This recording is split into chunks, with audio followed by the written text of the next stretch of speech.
Okay, enough already. Focus on what we're here for. I don't want any mistakes. Maybe that's what that means. I mean, it says my audio is included, but yeah, I would guess so. All right, so we're going to be doing an Alien Covenant discussion. Both Han Solo, and Maiman have seen the movie. We're just going to talk a little bit about stuff that happened with spoilers, since I did a little bit of a review yesterday, and tried to leave out spoilers as best I could. And I figured, why not play Alien Isolation? And I'm playing Mission 9, which is essentially a flashback mission from one of the characters you meet in the game, and this is taking us to the original planet from the movie. We're gonna walk around here, so I figured this would be the most appropriate. Foster, Meeks, keep your eyes open. But since we're getting started here, you know, I've kind of explained to you a little bit of thoughts, my opinion of the movie, which was basically I liked it, and we didn't really talk too much, but you know, I was happy with it. You know, when the movie was over, I left the theater. I was like, all right, this is cool. You know, I'm glad I went to see the movie. I thought it was fun, interesting, good effects. And same for you, right? Like, what did you think about the movie?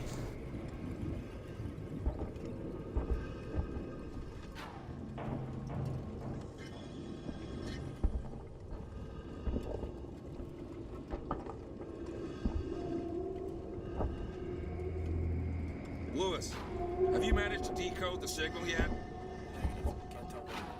That's good. If it's a mystery, then it's unknown. If it's unknown, then it could be valuable. This could be our biggest haul, Marlowe. Could be.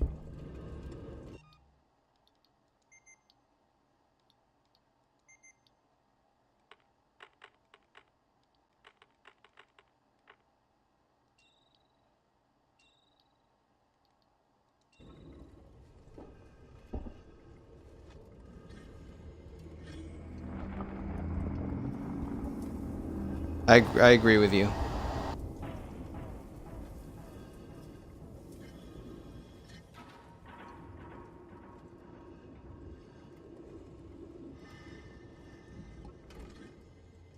Right. And I was trying to avoid, you know, as much as possible as well. Hard to avoid certain things or scenes you see and forced, you know, ads when you're watching YouTube, you know, that you can't skip. But after I saw that the prologue was out, I was like, okay, this I will watch, you know, and I watched it literally like the week before the movie came out, just to kind of get caught up and see what's going on. And I actually expected the prologue stuff to be in the movie. I thought it was just like extended trailers, and really the vast majority of it was not included. So, you know, I think that they're kind of counting on people having watched that before they see the movie, which is a little bit of a mistake, because if I didn't watch that stuff, I mean, similar to your reaction, I would have had no idea or concept that the characters are couples and who's with who.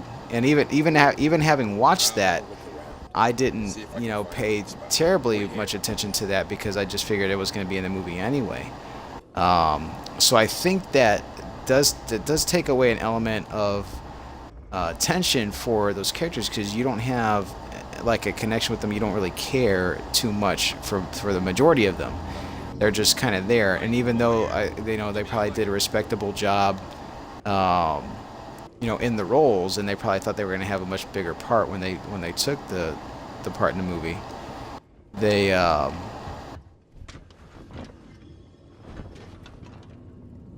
found a path.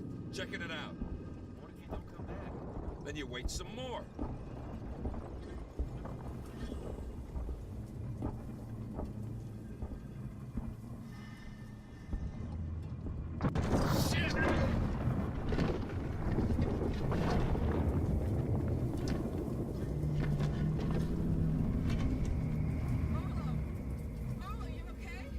Yeah, I'm good.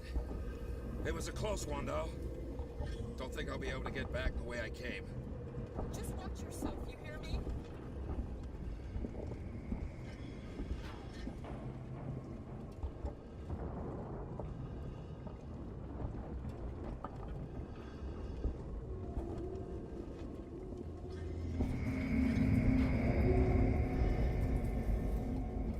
Correct. You did not care what was going on or fear for them. The the only the only advantage that I can think of narratively that provided was you didn't question them as much with their decisions to what they do, because again, like Prometheus, there's a little bit of questionable behavior in regards to they're going to go exploring this planet without a lot of precaution to what they're doing, which I honestly didn't have as much of a problem in this movie as I did in Prometheus. Prometheus, I was like, okay, what the hell are these guys doing? They were just talking about protocols and stuff, and they're going to do the most dangerous thing that you can do. But I didn't really feel that way in this movie. I was like, hey, look, these are just like regular dudes. They're not like super scientists. They're colonists. So, they were probably just gonna explore anyway. I mean, they had enough data and intel about the planet that they knew its atmosphere was breathable and all of that. And as soon as they land, they see there's wheat, so they let their guard down. So that's understandable that they would go through there. I don't have a problem. Some people did with the fact that Follow me.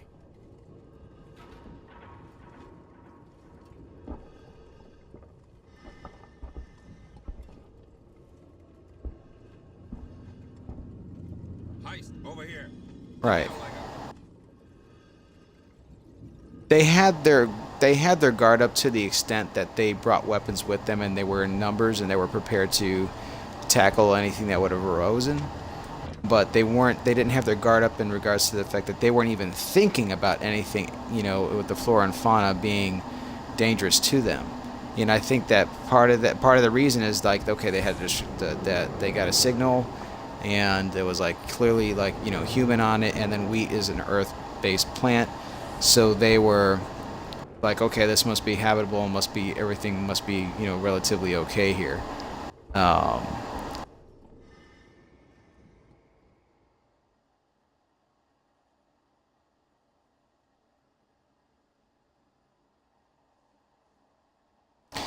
They all do that, though. They all do that. That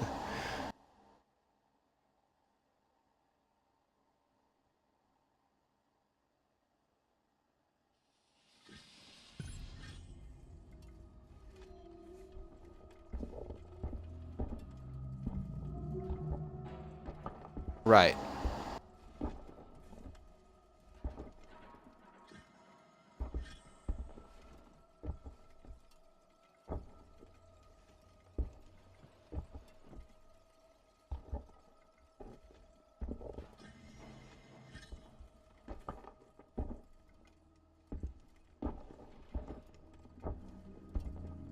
Yeah, and the reason they were able to get away with that is that the new guy who took over as captain, which I can't remember the character's name, you know but they made a point of saying that this guy was religious and faith-based, and kind of believed in like, oh, this is yeah, so he was making decisions based on hey, this has happened for a reason, we should check it out, or we need to check it out, we were kind of led here for a purpose. And that was kind of his motivation, because like if they had an accident and they were woken up from cryosleep and nobody wanted to go back into cryosleep, he's like, maybe we should just colonize here.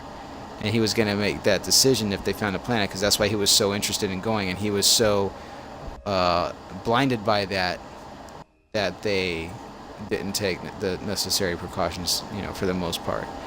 And Daniels objected to it. Something big. Yeah, and Daniels objected to that, which she's the only crew member character besides Tennessee and Walter that I remember the names for. But I think she was really well done. Some people complain. I saw some things online, and they're like, oh, she was like a Ripley light, like she's not as good as Ripley. I thought she was just as good as a Ripley character. I really liked her. I thought she was strong, dude, and then like she came out like a badass in the end. So other aspects of the movie that I know people have had issue, or if they're taking issue with, is that the mythology or the lore, whichever you prefer to consider it, is changed not only from Prometheus to a degree, or at least what we were led to believe, as well as the remainder of the Alien series, because the whole point of Prometheus was setting them up because they wanted to meet their creators.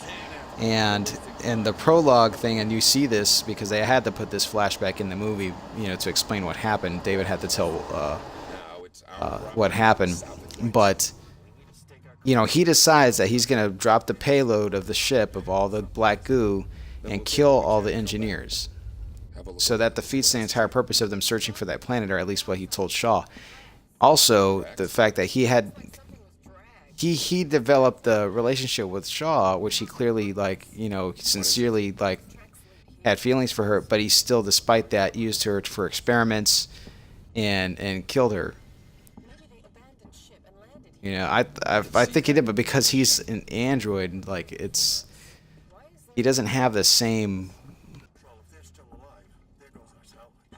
Let's find out. Yeah. I'll find the beacon and shut it off. Don't want anybody else finding this place. Foster, Heist, check out the cavern below.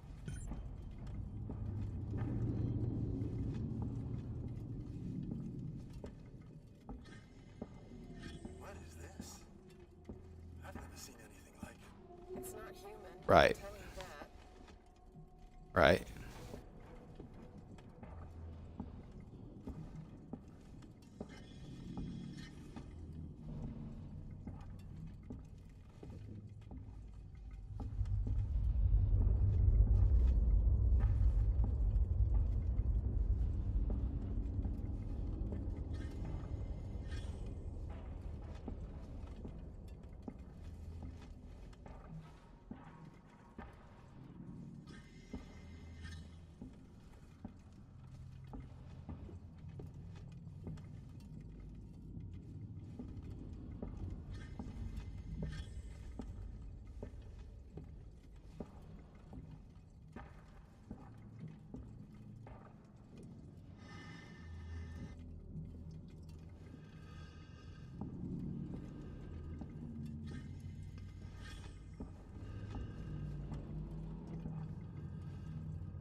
No, he clearly believes himself to be superior. That much is clear. And I just thought that, he also, was learning, evolving himself. So I thought there was a potential for him to be a redeemable character, because everything that happened in Prometheus is his fault. He's the catalyst for what happened, the whole time. And Shaw decides to save him. Now, that's partially for her own benefit, because she needed assistance with figuring out the ship and navigating, getting to where they want to go. But clearly, even though David has feelings, I believe him when he says that he did have feelings for Shaw. He still does. He was going to pursue his own motive.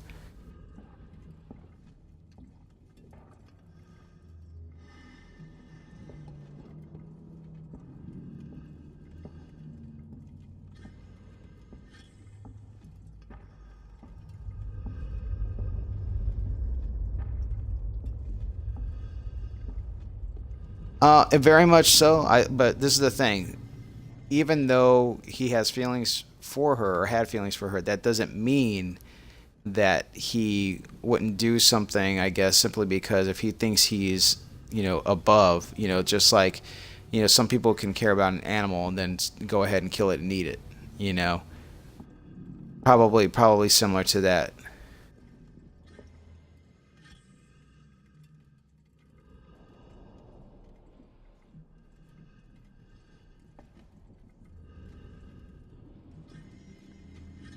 Right. Well, he was designed. He actually was designed to have emotion, and the other ones weren't after that. Like he mentions that. That's why it's similar to Data and Lore again. Same thing. You know, Lore was created very nice to Star Trek. Fall down here.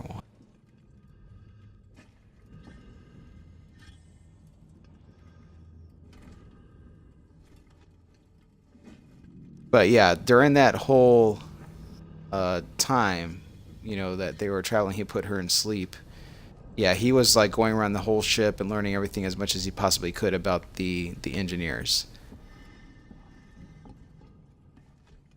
Something else that I know a lot of Alien fans don't seem to be too pleased with is that they feel that the lore of Aliens, just in general, you know, across like movies, you know, comic books, you know, video games and everything, they feel that this was a massive retcon to a degree because they are now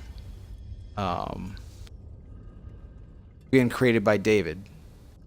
And when I first left the movie, you know, I was thinking, you know, that might not necessarily be true because there's enough ambiguity and enough left open to interpretation that that could just be incidental, or maybe he was trying to copy what he, or maybe he was trying to copy something he already found that they did, you know, because if you look in Prometheus when they're there and in the ship or whatever, there's a mural that shows xenomorphs on the mural, like a sculpture, right?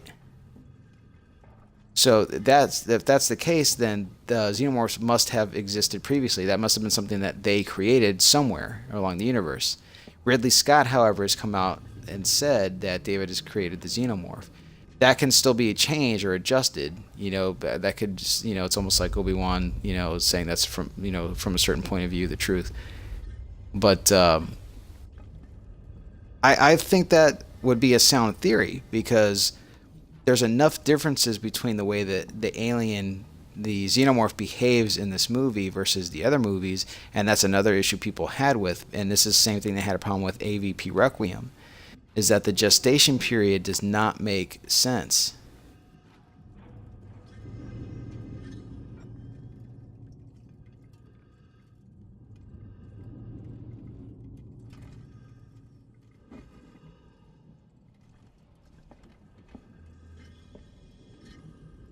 Right.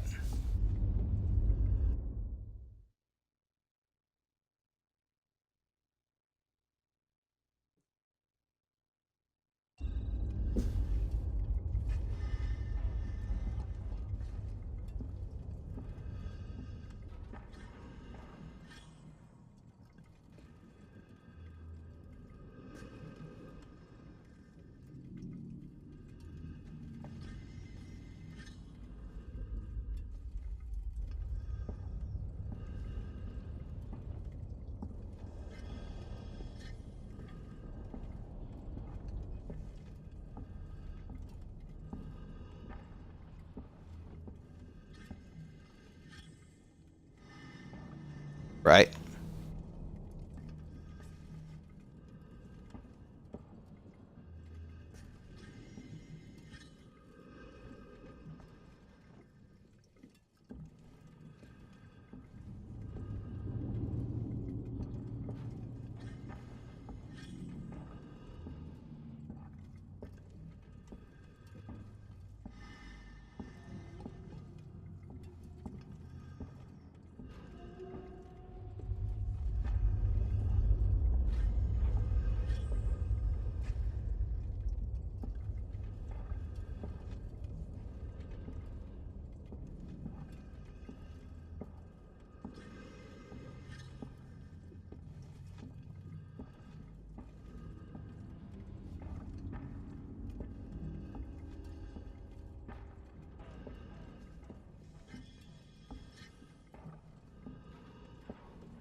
I think that you're partially right and partially wrong, and also, the part that people are upset with. I think that you're a little bit off track on what I was mentioning, but it's clear within the alien mythos. It's clear within the alien mythos that the xenomorph, whenever the facehugger attaches to something and it deposits the egg, it uses the genetic material of the host to basically almost be like the other parent to contribute to what's going to form. And we see that because Alien 3 was the big indicator that when it came out and it was had been inside of a dog, then it was running on all fours, and then of course the pred alien. So I think most people get that and understand that. The black goo.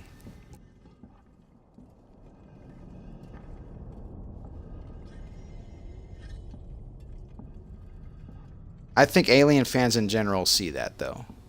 You know what I mean? I think Alien fans in general, I mean, people like our generation that we've had decades to watch these movies and try to absorb whatever's available out there. And I'm not saying I've seen everything, but I've found comics, I've played video games and stuff. We know that there's variety in different types of aliens out there, and it's based on the host and based on like is the egg too. If it's got to be a queen egg that puts out a queen facehugger that will gestate and create a queen alien to lay eggs. But the black goo, if it's the same stuff that David was talking about, it was engineered by the aliens just to destroy any organic life that was animal based, not plant based. So that's why there were no animals when they arrived on the engineer's planet. But at the same token, that in the beginning of Prometheus was that black goo that engineer drank when he fell into the waterfall, and we're led to believe that's probably what it was. But that's how he created life on the planet. So if that's supposed to destroy life, that didn't make a whole lot of sense because it created life.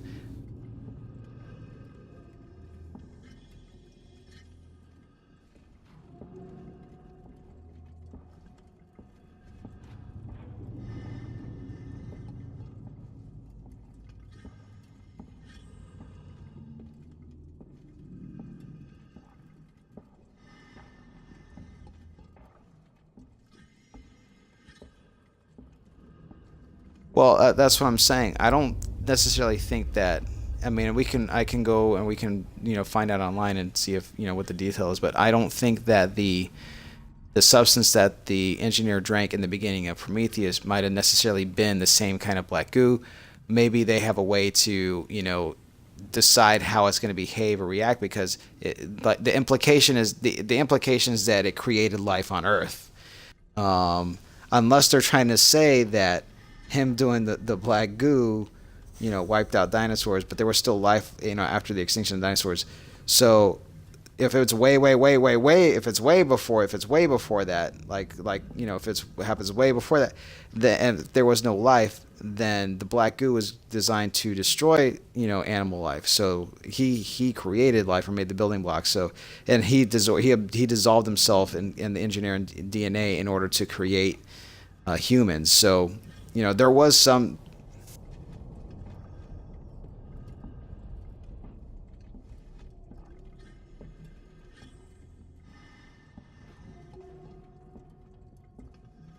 Well, that's what I'm saying. I don't think it's the same stuff, because I think it.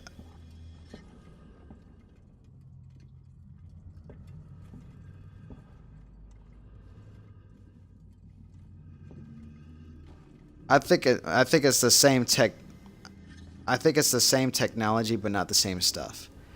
And that's and I could be wrong, but that's just because that was done to create life, whereas the black goo was meant to destroy life, and that's what they find out. And that whole point that they had all that stuff, it was bioweapons they were going to go.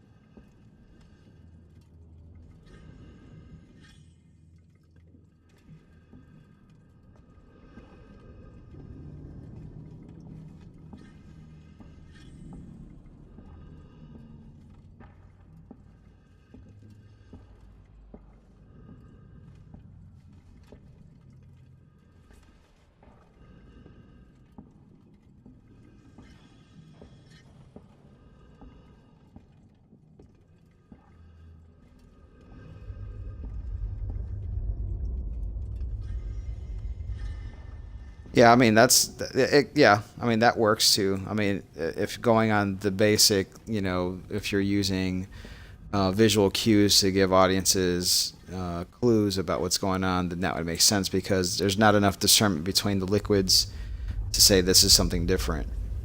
Um, but the other interesting aspect of it is that whatever that is, whatever the black goo was, it just instantly killed all the engineers. That was like a Vesuvius. It was like they had fucking volcano ran over them because they were just like stuck in their positions and just dead there, right there. Probably some stragglers got away, but you know, there's a lot of unanswered questions, a lot of new questions brought up because those spores that were clearly like putting out like a airborne form of the black goo. Because I mean, it didn't do the same thing that it did to the guy in Prometheus, because the people that David infected in Prometheus had different results. The guy that got it in his eye or whatever, he was different than the guy that. Yeah, and it was different than the guy that was like gonna walk on, that would like turn into like a weird crab walking thing. Which, by the way, he was originally going to be like turned into a xenomorph. Like they changed that in the movie. But he was like some weird crab walking thing. And then Shaw, that was a secondary infection because the guy was already infected, and then he impregnated her. So that was interesting, right? It's a little bit different. That's why what she had was a different creature. That's why what she had was a right.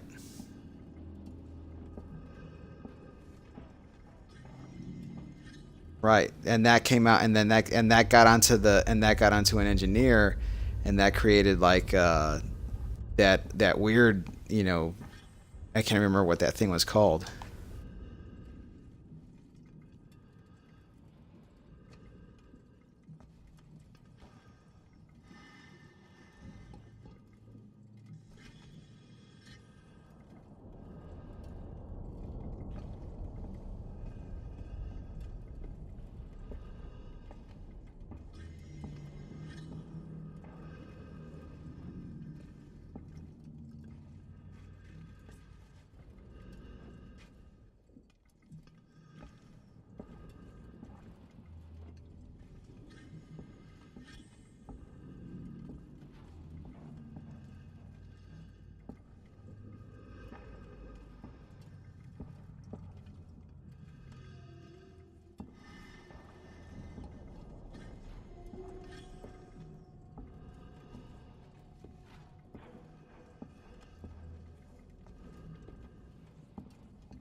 Right.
Right, but that's all well and good, but that's not what I was kind of alluding to. I was just trying to get to figure out, there's differences between the way it behaves just naturally out of the box in Prometheus and in Alien Covenant.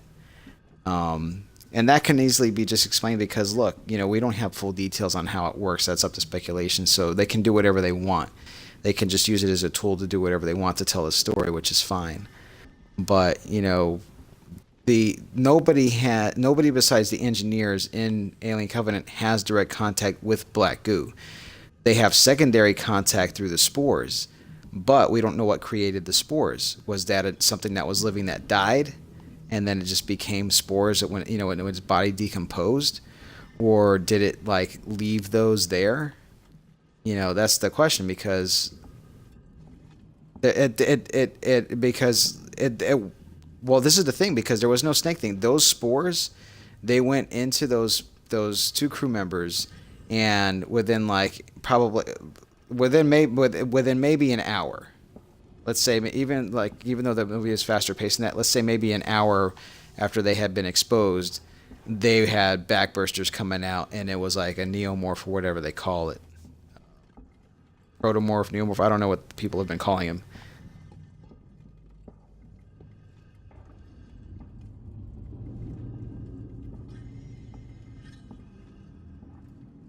Right. Yeah. Well, David explains that. Yeah, that's one thing I will say. David does explain that. He says that when that Black Goo gets in contact with any kind of life, then it mutated right away. And there was a scene cut out of Prometheus where these little worms were there, and then that's why the scientist was more apt to pet that thing that looked like a damn cobra, because he thought it was the same creature he saved earlier, or something. So it's a genetic, right. It's a genetic mutation. So that's why David had all those specimens, because it went out past that citadel or whatever that courtyard thing is, like that Forbidden City thing they had, and it killed all the engineers that were trapped in there, for they couldn't get out in time because that was just a huge fucking cloud of that shit. And then it seeped out and went out into the surrounding areas, and was able to kill all the other wildlife that came in different shapes and forms. And that's why David had all those specimens.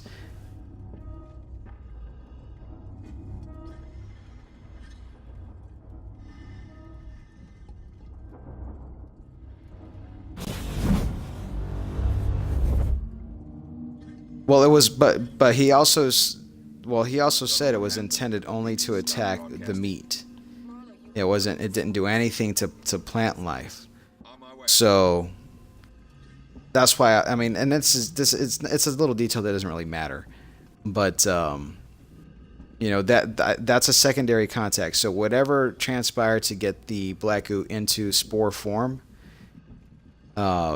changed the way that it interacted and affected the victims. That's why the backbursters came out, and that's why it was a different creature. They were super fast. They took a bunch of bullets. They were hard to kill, but I don't think they had acid blood. Did the backbursters did? I thought it just, is that what it was? I thought it bit his hand off. It actually, okay, all right. See, it happened so fast I couldn't tell if it bit him. Okay, so we only saw people get hit with acid later on in the movie, but that being a different creature, it's acceptable. That okay, this has a completely different gestation period and process to which it's going to be born.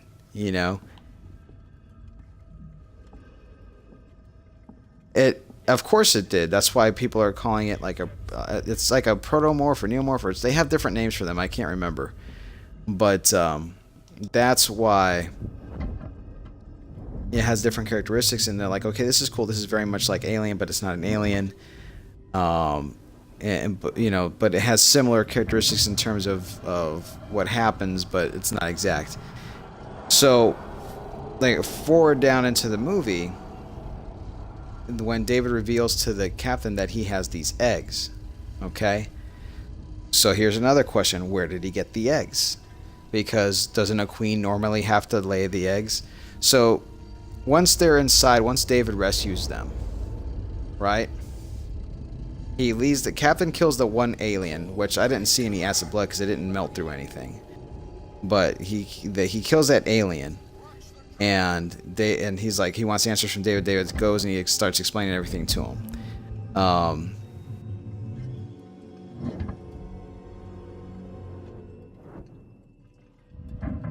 All right.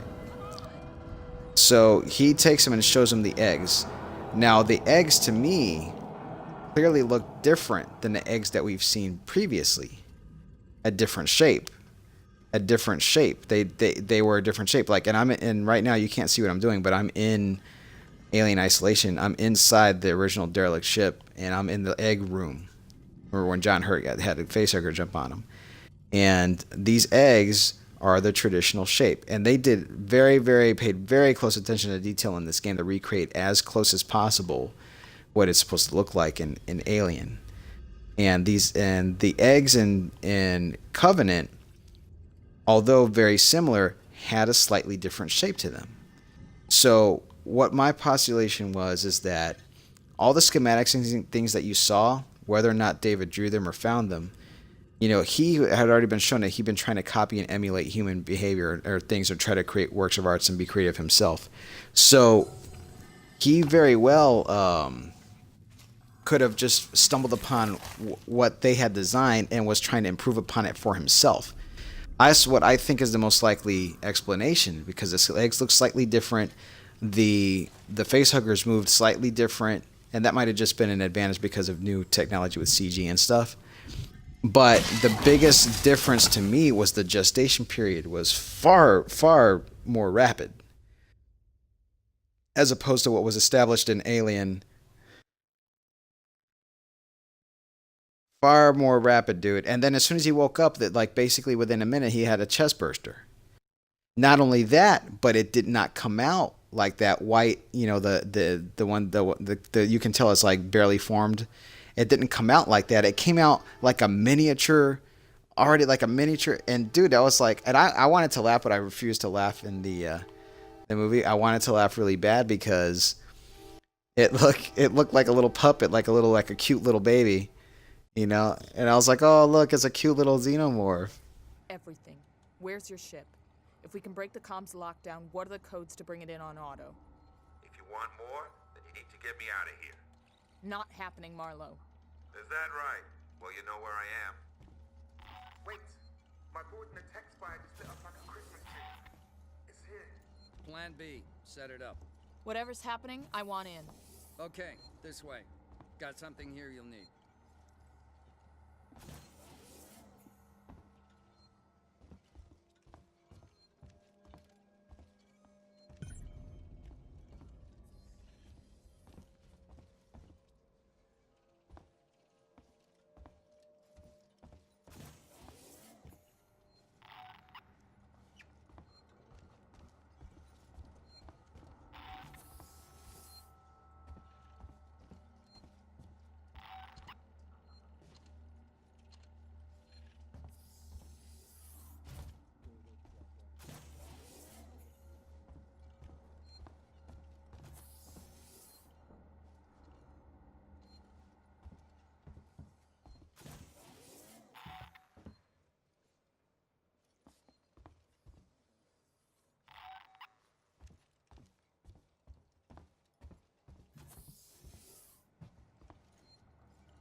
Let's hope this thing works.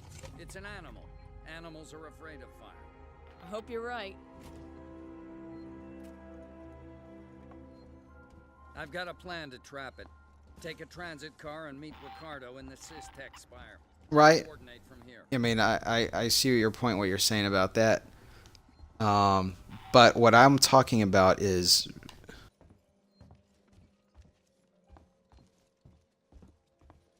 right. But what I'm talking about is I've seen people complain that this, breaks the established lore of how the aliens behave, and I see where their point is, because it was the same complaint that a lot of people had with, like I said, AVP, especially Requiem, and that's that the established gestation period seems to be at least a day, maybe not a full day, but I mean John Hurt was he was unconscious.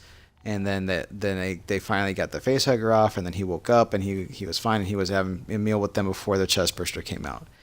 And then Aliens, they still follow the same kind of established protocol with that. And then they still had faster moving aliens. It was an action movie, went from horror to action basically. So that was fine, but the gestation period and stuff like that was equally as long. Otherwise, Burke wouldn't have been trying to get Ripley and Newt or whoever impregnated, so that when they were brought back, he had a specimen ready to go, because that was the way he was going to buy himself some time, because he knew they were going to kill everything and get out of there. So that's where I can see people have a legitimate issue. And it might just be the editing. It might just be the pacing of the way it was cut, because this guy immediately, practically, the facehugger comes off, and then he wakes up, and we don't know how long he's been there, but it couldn't have been long enough. And then right after the chestburster comes out, right? And then the backbursters, I can live with them being fast, because it's a different creature and operates differently. And I have seen some criticism to the fact that why even create a xenomorph if the spore or black goo creates a backburster much more quickly, and they're seemingly harder to kill than a xenomorph. I think that can be explained in a lot of different ways, because for one, xenomorph seems designed to be able to survive in space. For one. So maybe just like the structure of it, because the xenomorph has the exoskeleton, where those other creatures didn't seem to have an exoskeleton, they seem to have endoskeletons.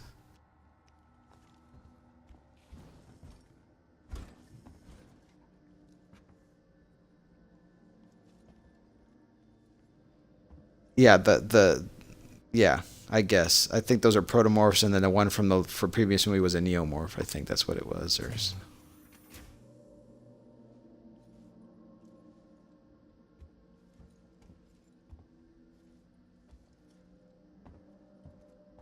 Ripley, you on your way? Yeah. Ricardo's moving in ahead of you. I've sent your guy Samuels to android processing. Once this thing's dead, I'm gonna get him to access Apollo and lift the lockdown. Right. Samuel's okay doing that? Guy said he wanted to help, and I have my hands full here. Besides, he's a synthetic. Should be easier for him. Well, everything had died off. Yes. Look, Ripley. Right, everything had died off. Everything had been killed, and then whatever was left over starved to death, and he studied everything. So that's why he was waiting and waiting and waiting, because he wanted more specimens to continue his experiments, because he is a mad scientist. So, I mean, just to kind of talk a little bit more about Michael Fassbender and his character as David, which, some people criticize the fact that the movie or the story revolves too much around him, and he's like a big central character of the series. I think he's great. I like his performance. I think he did equally well as playing Walter. And that was kind of neat to see them interact with each other. But dude, it reminded me of like classic movie villain, like classic, mad scientist bad guy, like a little bit of Island Dr. Moreau, a little bit of Dr. Phibes, kind of like, Hammer horror. And then to top all that off, dude is like a straight up like a Hannibal Lecter. He's like a Hannibal Lecter. He's like very chilling but charming at the same time. You know, you like them, but you're scared of them.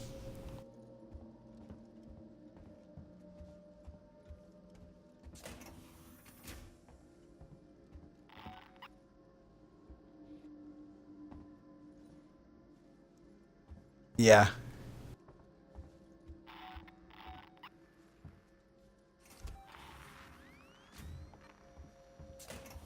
Right. Right.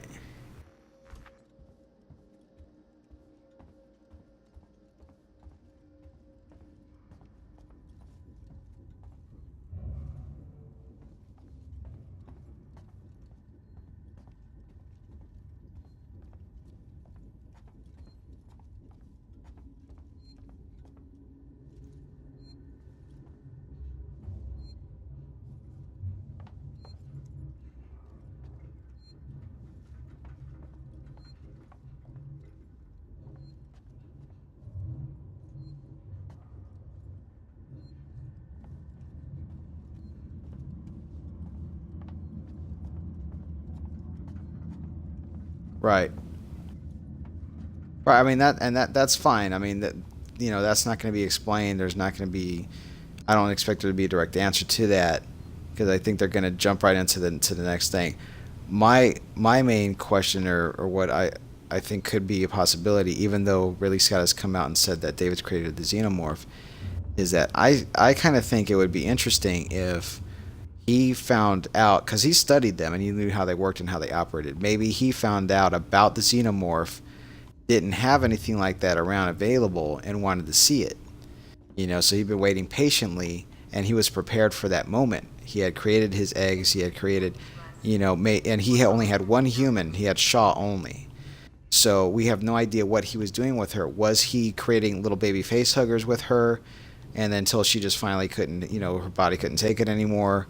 Or did he make actually an alien queen, have it lay eggs and then get rid of it or something, because you never see one, but he has eggs.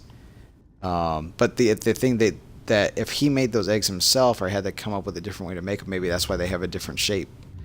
And then of course at the end he had those two little tiny like face huggers that weren't fully developed yet, that he put into the embryo trays. Maybe he got those out of Shaw. Maybe he used that. Maybe he was able to get into her ovaries and take her eggs and turn them into something else with the goo. There's all kinds of different ways that he could have done it. But the point I'm making is that what if he was just trying to emulate what the engineers had done and improve upon it? He wanted to make a perfect organism. If that's the case, that would explain faster gestation period and the ability to chest burst fully developed, as opposed to having to go through a molting stage. I think that's a good possibility, and I think if they ran with that, it would appease a lot of people who are upset that they kind of changed the canon or lore, because they have already decided that in their minds, I don't know what's really quote unquote official, but they had decided in their minds that the Alien and Predator universes crossed over. And while they would largely ignore the AVP movies, they still say, hey, if he created the alien, how the hell could Danny Glover had seen an alien skull in Predator 2 on the ship?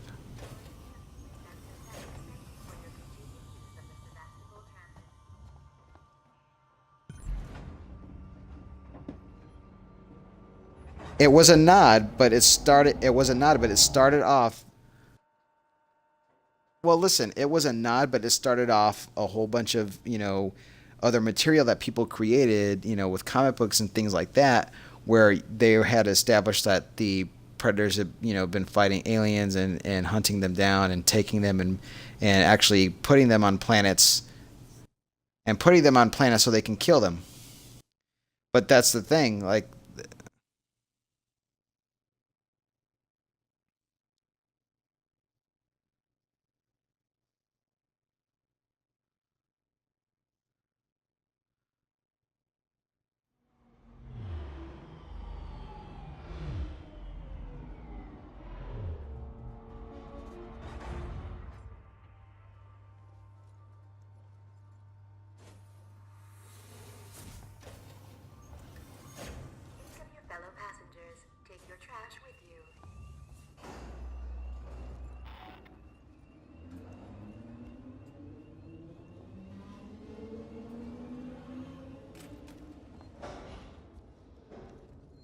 Right, and that's fine, but you know, what I'm saying is that it seems to me that most people have, you know, decided, or between the comic books and the games, that the aliens have existed a lot longer than what we're seeing, you know, established in Alien Covenant, or you know what I mean? Simply, well, that's what I'm saying, because if the Predator's hunter culture was already so well established that by the time the events that humans ran into them, and it's not going to be that much further down the line from what happened in Aliens and stuff like that. If you've seen any of the comics where they have predators, or even the video games Alien versus Predator, you know, the predators, and loosely pulling in Alien versus Predator because it does borrow from some of the lore, even though I think it ruins, you know, certain aspects of both film series. You know, the predators would use the hunting of the xenomorphs as a rite of passage. You had to kill the xeno in the comics as well. So, right, so that's just like what I'm saying is that people that are fans of both series are upset because, you know, people that really like Alien and Predator are so ravenous about it that they've sought out everything that they possibly could to learn about, you know, these things. You know, they whatever they can get their hands on, whatever, you know, comic books, video games, you know, actual books, whatever they could get their hands on to learn more. And then they all discuss and they talk about it, and there's like a somewhat of an established, you know, concept of the universe that they both exist in. And in that universe, you know, predators are so advanced in their culture that they have nothing better to do than go on these hunting trips. Right? That's all they do. They've like solved everything else, every other problem in their culture besides that. You know, they have petty conflicts amongst themselves. But you know, going and hunting the xenomorph, they're well aware and they know what that is. That's a rite of passage. So if that's the case, and even ignoring AVP, which shows that they had, you know, xenomorphs in pyramids, you know, on Earth, and that, you know, and they even showed Bishop, you know, discovering that shit too. You know, if you completely ignore AVP, then there's still a little bit there to say, okay, they still existed prior. Some people were getting mad about that.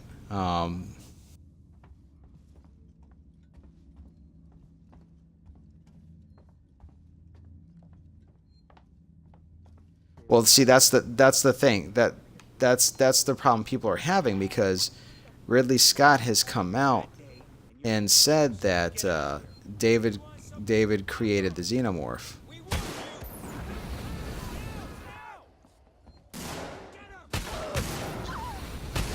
Right. Well.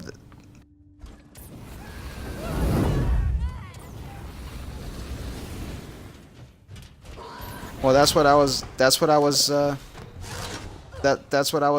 You know, I just got killed by an alien. Yeah, that's what I was saying. That I think David found out what the engineers did and was trying to emulate what they did, and that would explain why the gestation period is shorter and why when it came out as a chest burster, it didn't look the same as in the previous movies. Because I think that's what he was doing, trying to improve upon what they did and show that he's better than they are. That's my theory. And if that's the case, that would allow for everything else that's already been created about Aliens that people like about it to continue to exist, so they don't get all pissed off, you know?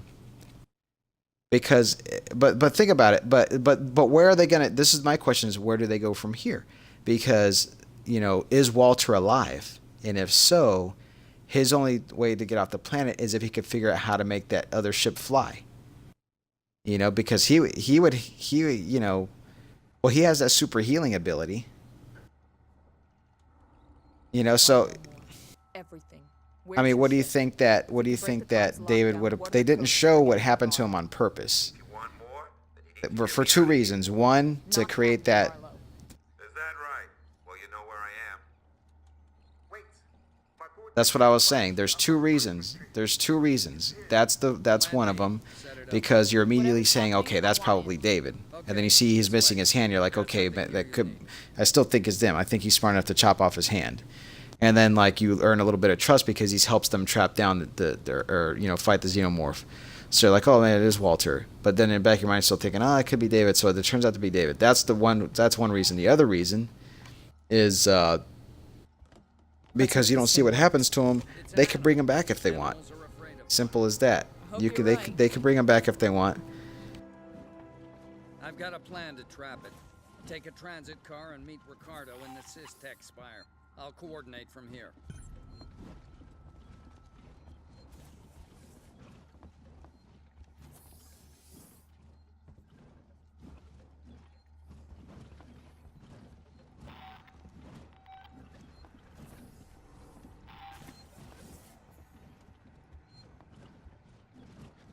Well, I mean, look, he doesn't have to come back, exactly, oh, I'm now pissed off because he has no emotions anyway, and he's gonna go, fight and kill David. Think about what happened in Alien 3, right? Alien 3, Ripley's able to go find and turn on Bishop, talk to him, and he's like in no condition to do anything except she can just talk to him and that's it. There could be a chance for something like that. I'm just trying to figure out.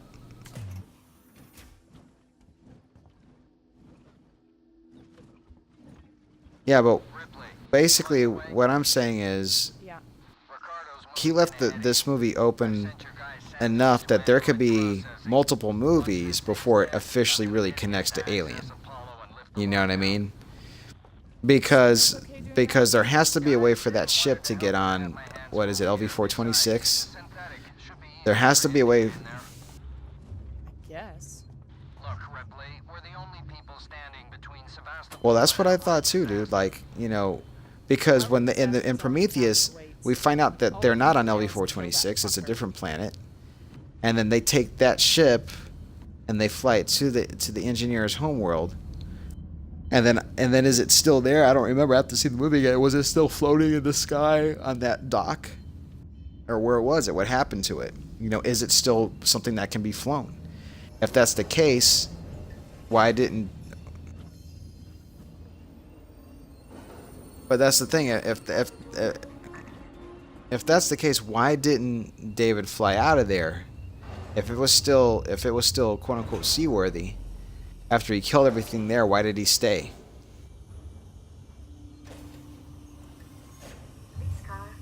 Right, but why not try to leave and just like take his time to fly the ship back to Earth? Because he's it's not like he's limited on time. He's not gonna die, unless it can. But you know what I'm saying? There's a lot of questions.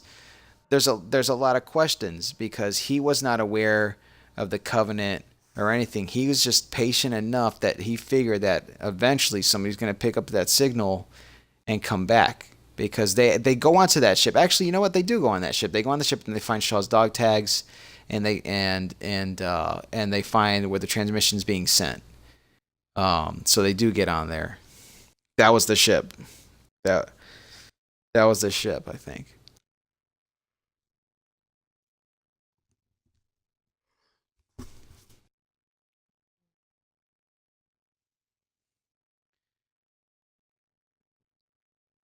I have to watch it again. I'd like to see it again because that's something. I mean,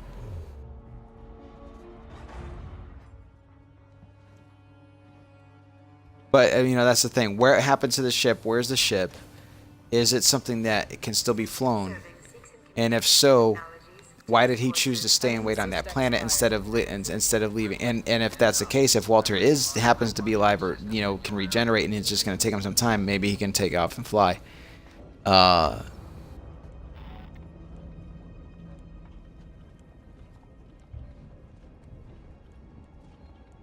you're not hearing me. You're not hearing what I'm saying. He was on the planet, on the engineer planet. He decided to stay after he killed everything. Is that because he could no longer fly that ship? Like, was it out of fuel? Was it, once it's docked in there? why stay? Why stay there and just be patient and wait for, something to come along? Or, otherwise, he could have just taken it and say, hey, I'm going to set a course to Earth, and however long it takes me is how long it takes me, because I don't need food, I don't need water, I don't need any of that. Oh, shit.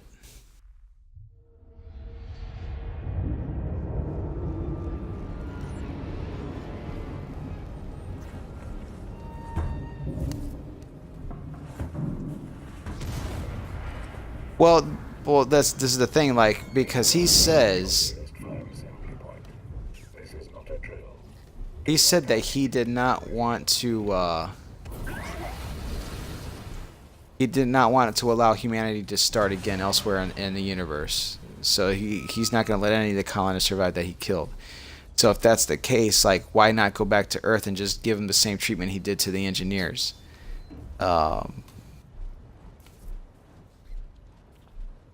He still had some left.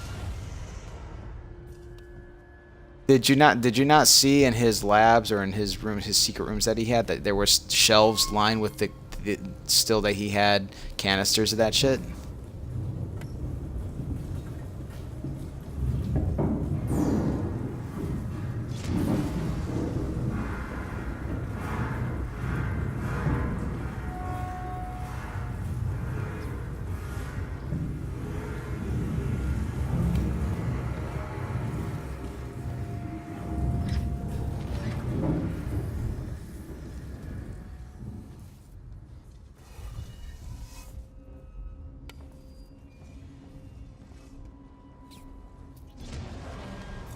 Well, I thought he dropped them all too, but how did he have like shelves and shelves still left over of them,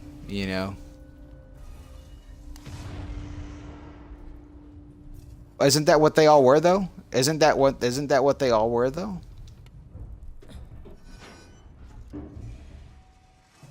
Were they?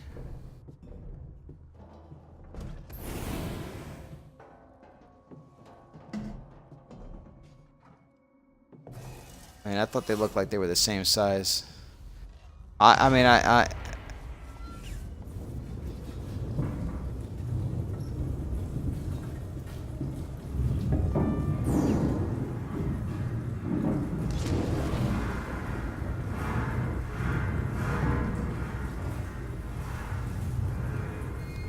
yeah, I'd have to see it. I'd have to see it again to be sure. But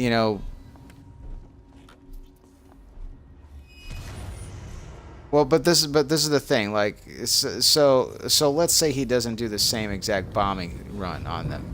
He could still go back to Earth and have all that stuff, and he could still manage to create an outbreak, or multiple outbreaks, So he still had the capability to do something. But that's all I'm saying is that we don't understand what his motivations are, or why he stayed on the planet, or That's all and that's what I said. That's what I said. We don't know what exactly is their deal like with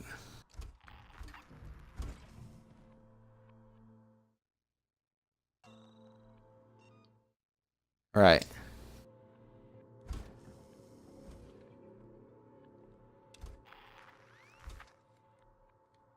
Well, I mean, he flew it by himself for a long time because he put her into cryosleep.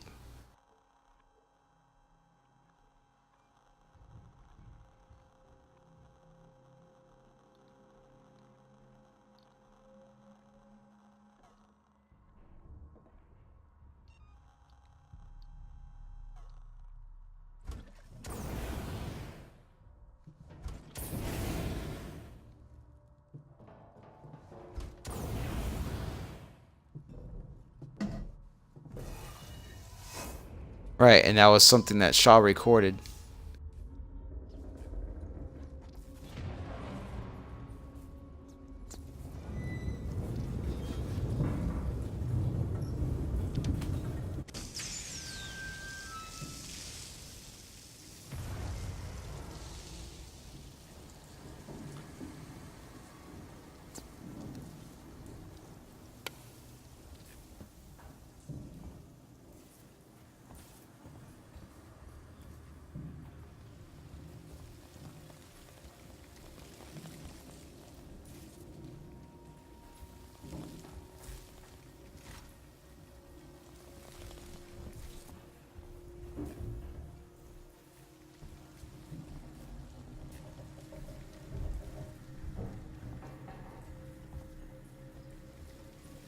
Well, I mean that's what I, was saying earlier is that I think there's enough, open to interpretation, things left to ambiguous, so that he can kind of adapt and change where he needs to from this point.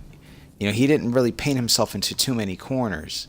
He changed direction, because it's not exactly what the original concept of this prequel trilogy was going to be. He's already started to merge it into Aliens a lot sooner, instead of drawing it out. But now he's got David as this huge central character that's created a xenomorph. Is it the official xenomorph that we see eventually, in Alien? That's a possibility.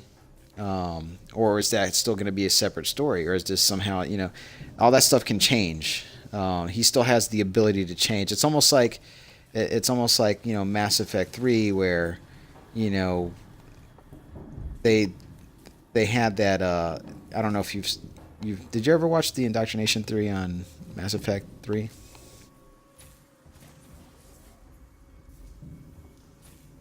Okay. All right, so I probably don't want to spoil that for you then, or for anybody else, but suffice to say that when there's enough material within a movie, a game, or whatever that's been established, you can find different explanations for things that maybe not necessarily what you thought were going to be.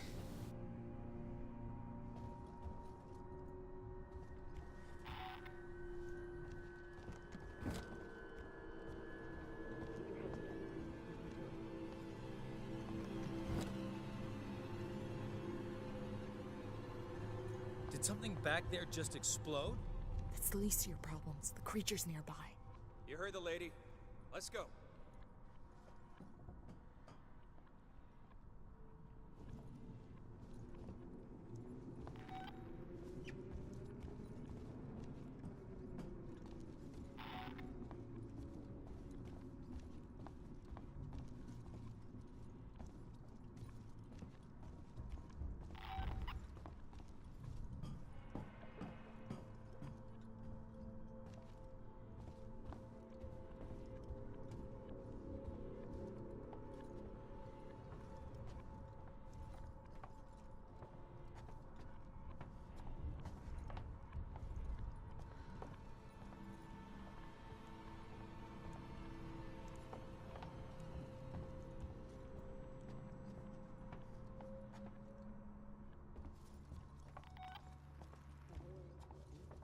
No, I agree with you. That's why I like the movie. I enjoyed it because it makes you think. It makes you say, okay, how did this happen? What's the possibilities?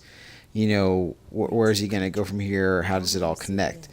And I think that he's very intelligent in doing that and working with the people he worked with.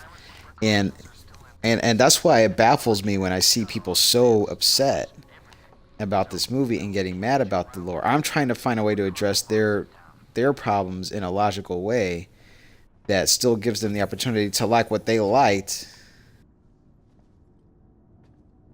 Yeah, I mean, they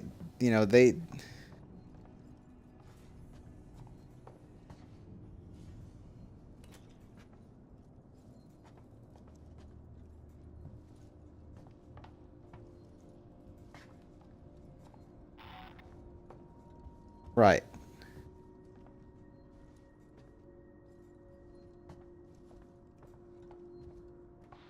Entrance is dead ahead. Use the terminal in reception to open the door. Oh, he's gonna make a bunch of them, dude. He's...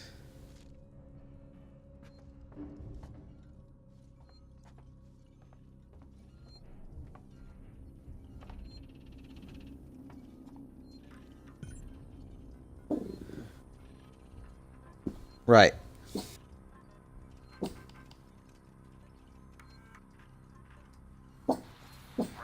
Well, dude, yeah, he's and to my Doors all around the stairwell. Then the supply storage, maintenance access, and server to my knowledge, his plan, is to do a lot more with the series besides just decides to connect this to Alien. I think his idea is he wants to continue to make even more Alien movies. So whether these happen in between or side stories,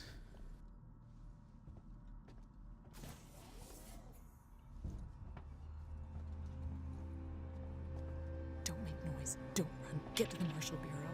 Okay, thanks.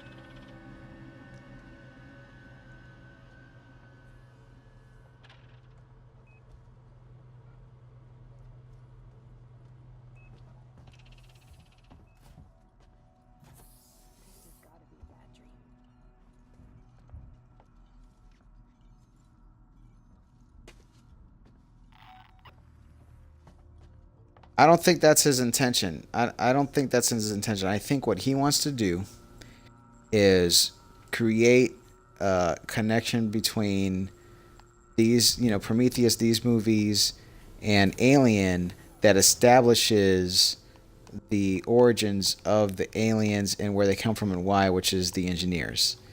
And then I think he wants to branch off and tell other stories involving them. And human interaction.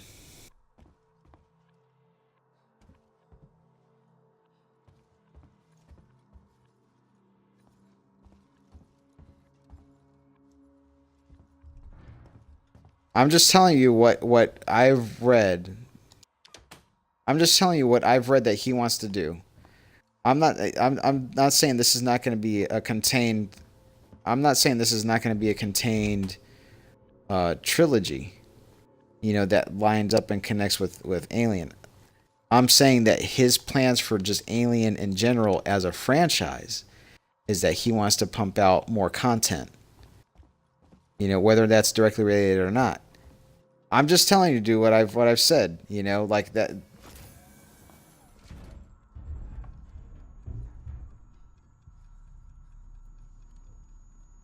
I'm just telling you what I heard, dude.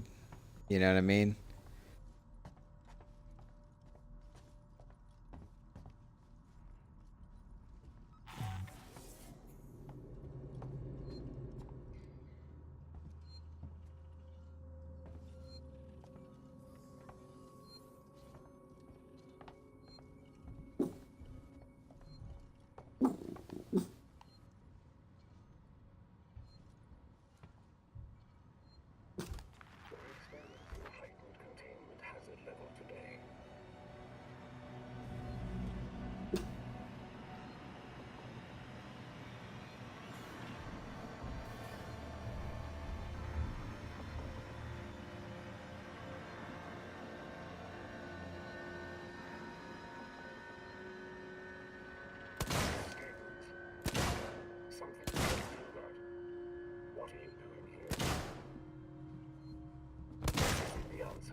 Yeah, sorry, I was just fighting like an android in the game. Yeah, I know. I just got killed. That was shooting guns, and then I had that. I mean,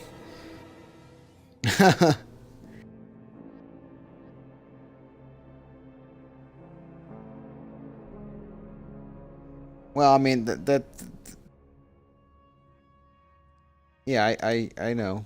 I know, nice beginning, and that's what his plan he's gonna do. But I'm just saying that there's, I think that he could find ways to do something and make it interesting, or I don't know what he wants to do. What he wants to do, that's fine. Take it or leave it. If you don't want to watch it, don't want to watch it. That's fine. I'm just saying that's what I heard. That he wants to continue to do more with this series, and that's. It's him. It's him, dude. It's him. Like, he's come out and said that. I don't know where the quote is, but I remember, I read it or saw it somewhere that he wants to. He's something like that. Something like that. He's up there.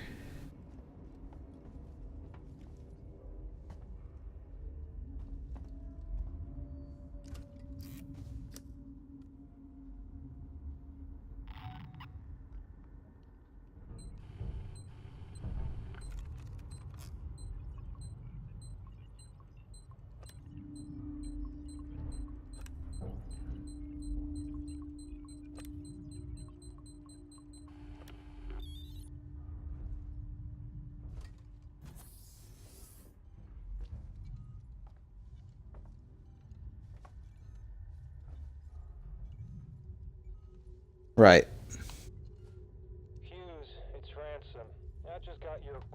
And I'm glad that you brought those directors up, because like when I hear people dog on Ridley Scott, it kind of makes me pissed off, because he's one of my favorite directors. And like even today I was watching Hannibal. I like that movie. I actually like that movie quite a bit, and a lot of people don't. I don't get it. Science officer's initial log. I've been installed on board the Nostromo. All the relevant paperwork. And then of course, Blade Runner, and the new Blade Runner is going to be coming out. I like Ridley Scott. Put out by my appearance, but that's perhaps to be expected. But yeah, I'll put him up there with For a productive journey. Ash signing off. Yeah, I don't know exactly how he would do it or what he want to do, but would he just be a producer? Would he be actively involved with directing? That I don't know.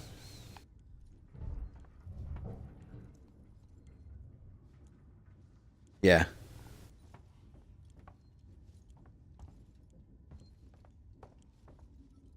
It's had a couple, yeah.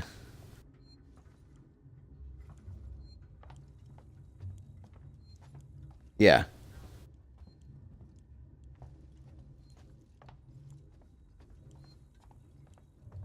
Yeah.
Your nearest fire assembly point.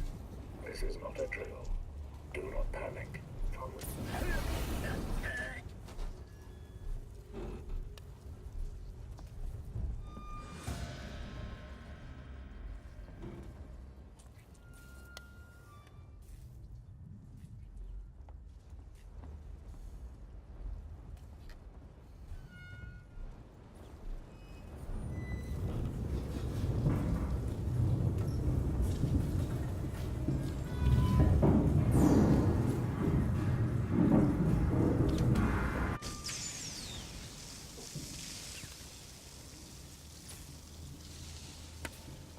Yeah, I hear you. I know what you're saying.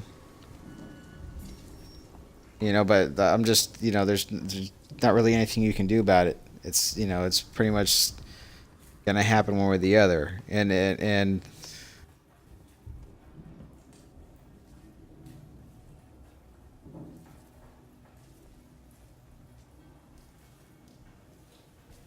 no, what I'm saying is you can't stop the movies from being made. You can't stop that from happening. It's gonna happen.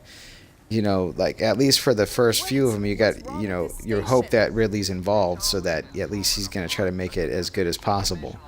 But then after that, look, a lot of people were excited about the possibility of Neil Blomkamp doing Alien 5 and actually basically ignoring Resurrection and even Alien 3. So it was supposed to ignore Alien 3 and Alien Resurrection and be a direct sequel to Aliens and actually bring back Hicks and Newt. Back there just explode? That's the least of your problems. The creatures nearby. It was gonna retcon Alien 3 and Resurrection and basically say they never that's not canon, that didn't happen. So retcon stands for retroactive continuity.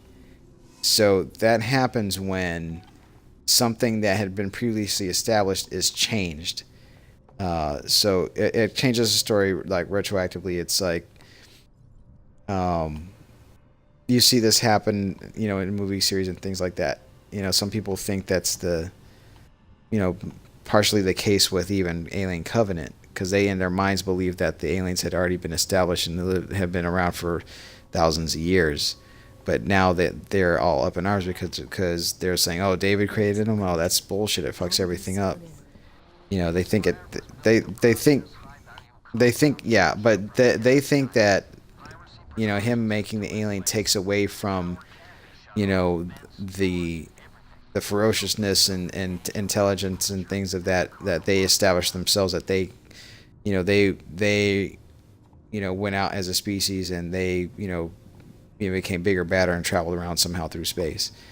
But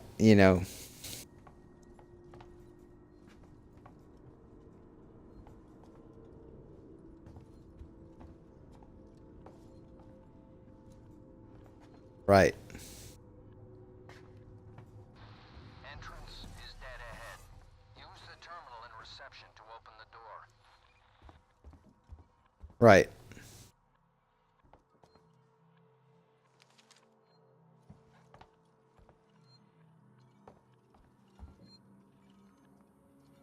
Yeah, I agree with you. I think those people are just not they're just not really thinking about it.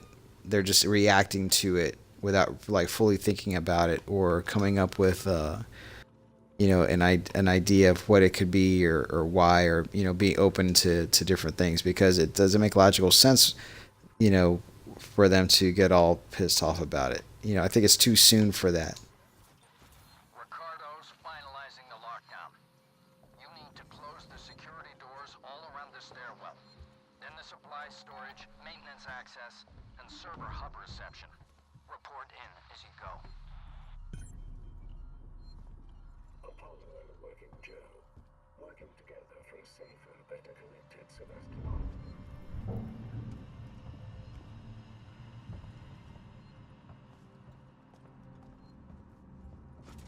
Right. Right.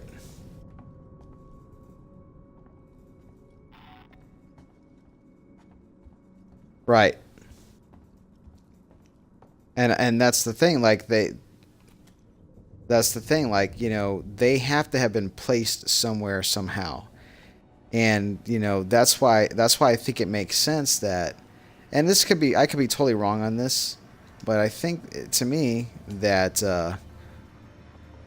that David is trying to copy or emulate what the engineers accomplished when they made the xenomorph, and that's why his operates a little bit differently than the ones that we are accustomed to, and that that they're gonna find or run into them, more of them, another time, or maybe he does end up creating them. I don't know. I'm not gonna be that bent out of shape about it if that's the case. Like, I'm not gonna be.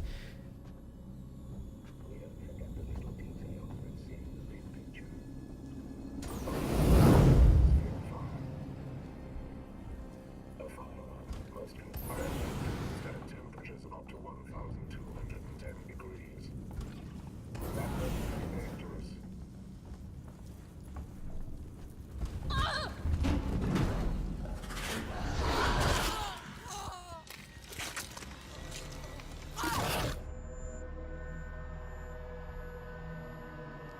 Well, yeah. If you just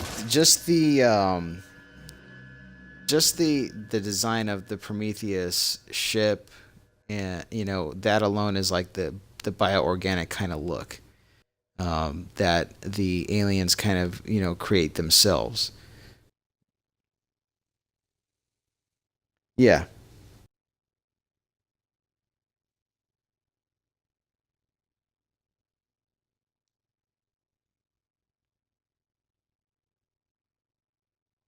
No, because in Prometheus, it still looks like that.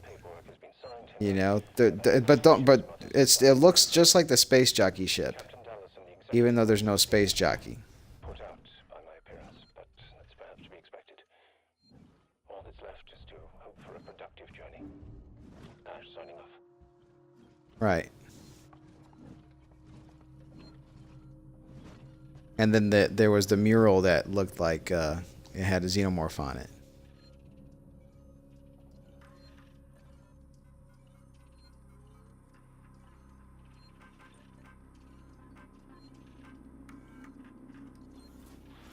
Ricardo's finalizing the lockdown.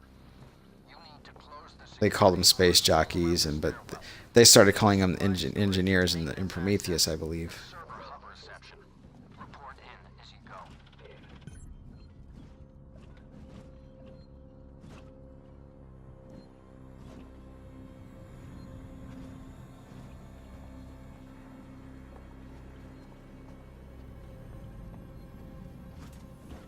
I don't know. Like, you.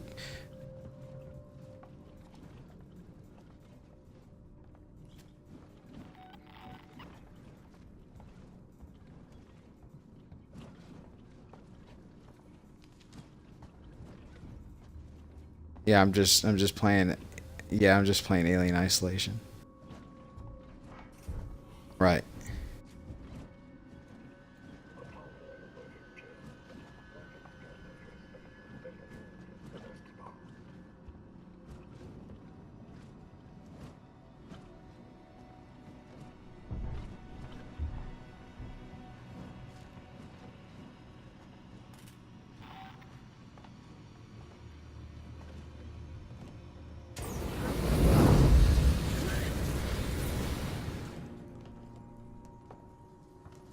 That's the thing, like, you know. Come on, I was using my fucking flamethrower. Get out of here. Yeah.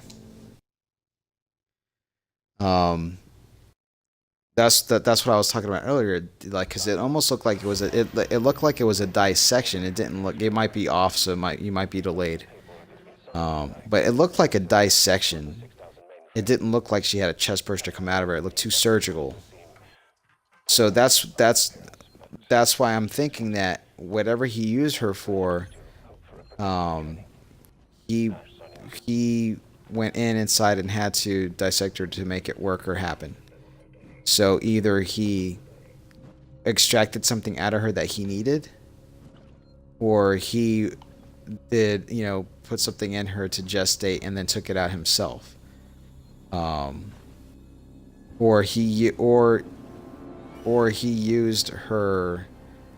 My best guess is that he was able to tap into and use her eggs. Her eggs. Yeah. Well, this is the thing that, you know, she might have been alive, but he had her in stasis, so she was alive. But was she actually awake for that stuff? Don't know.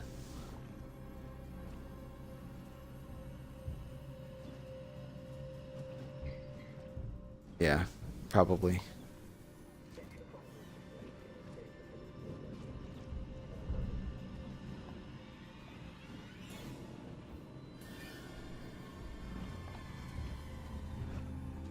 Well, the thing about this is, like, there are some in this game that look like human, and there's some that don't, because these are like the cheaper, lower rent ones that are just there to be like, you know, servants kind of deal.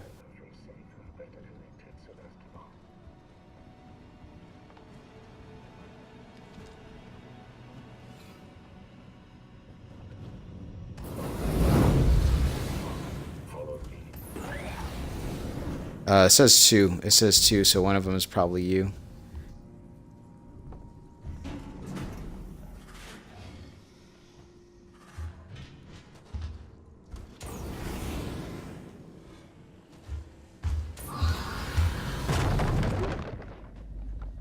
Yeah, it's on a delay.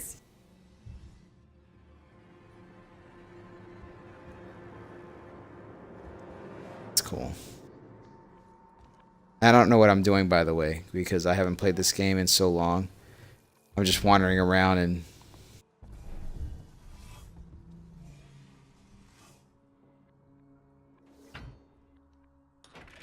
Yeah, because I don't see the chat. I'm just looking straight at the video. which I don't know. I don't know why. Not YouTube. It's just live on Twitch.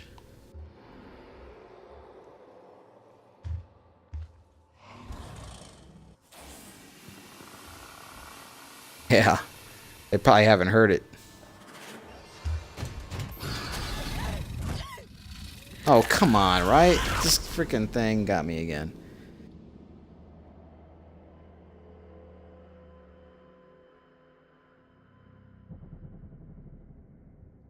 It was there, and I thought it didn't see me, and then it decided to turn around and come get me, and it was too late. And even though I was shooting with flamethrower, it still got me. And it like came super fast. Yeah, it came super fast. But All the relevant paperwork has been signed, and I have access to the ship's Mother 6000 mainframe. Captain Dallas and the executive officers seem put out by my appearance, but that's perhaps to be expected. All that's left is to hope for a productive journey. Ash signing off.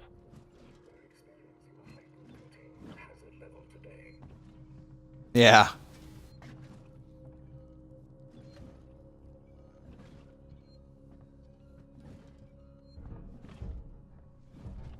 Instead of being named after the ship.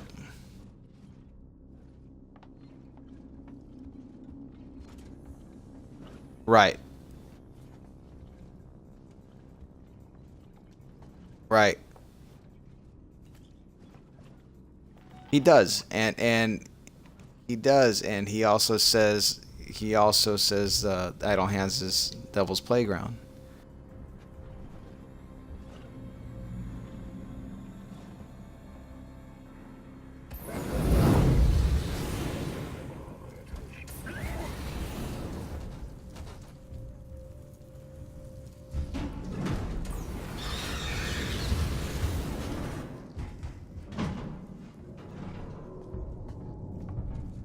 Yes. But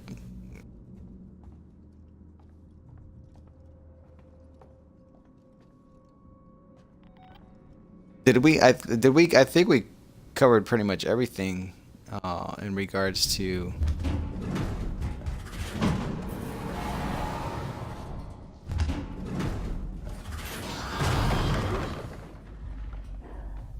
Christ!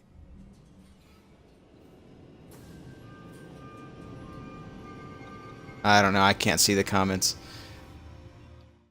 I don't know how to show the comments.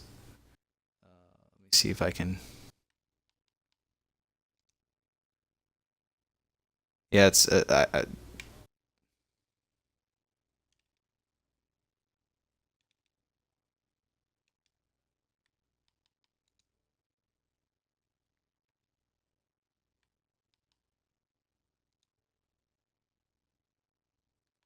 uh-huh.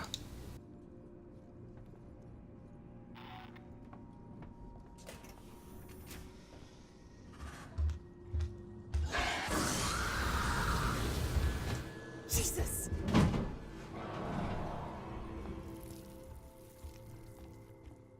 Uh-huh.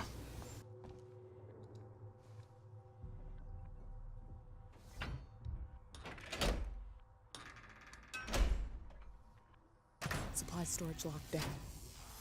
Okay. Uh-huh.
Yeah. Science officers in the above. I've been installed on board the Nostromo. All the relevant paperwork has been signed, and I have access to the ship's Mother 6000 mainframe.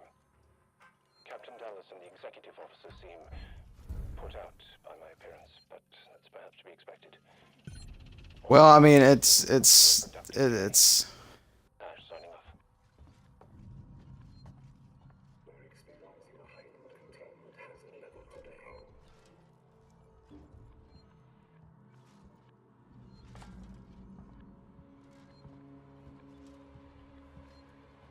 well, it's just like anything else, dude. Like something doesn't have to be out before people can post reviews online. You know, for even products and games and stuff that haven't even launched yet, people have like given scores and ratings to them. It's just one of those things, dude. Like, and you know, negativity draws attention, or draws hits, and I something else that I've noticed is that people believe that it's your criticism is more intelligent if you have something negative to say. You know, if you don't have anything negative to say, then you know you're not critical thinking, or you know you don't have taste because you like everything. I mean, here's a perfect example. Like, am I more lenient on certain things, or in certain ways? Yes, I will freely admit that. I'm not necessarily a hard case about certain things or a lot of things. But if I don't like something, I'll say I don't like it. You know, if I feel like something could have been better, I'll say it. You know, I saw that King Arthur movie. I didn't like the King Arthur movie. You know, I just didn't. I didn't think it was a strong movie. I thought it had certain good scenes, but for the most part, so you could have posted one of those pre-reviews that. Right, you didn't, but I'm saying, but you, exactly, right? But, I'm not going to completely criticize the movie. I mean, there's some elements of it that were fine, but, this fucking alien's coming to get me again.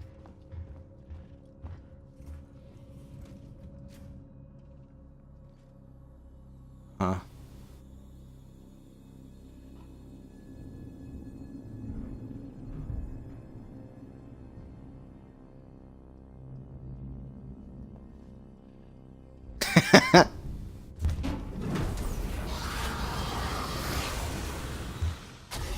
Oh, fuck off.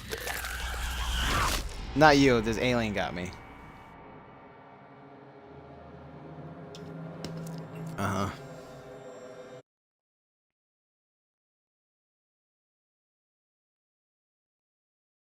Science officers in the above. I've been installed on board the Nostromo. All the relevant paperwork has been signed, and I have access to the ship's Mother 6000 mainframe. Right, 18 to 34 is the target demographic. Put out by my appearance, but that's perhaps to be expected. All that's left is to hope for a productive journey. Ash signing off.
I think, the other thing too is, people don't necessarily, get the concept of storytelling to a degree anymore.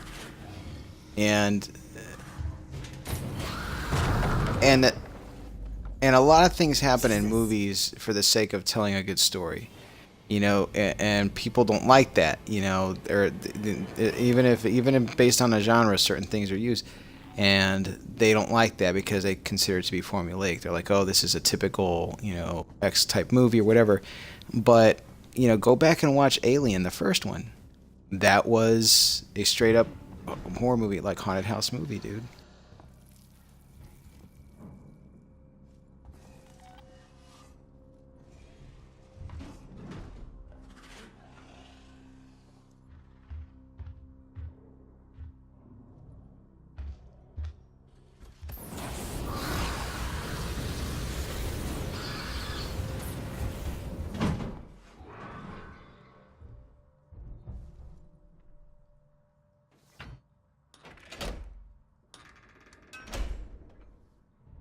Supply storage locked down.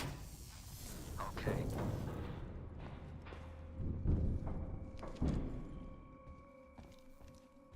Right.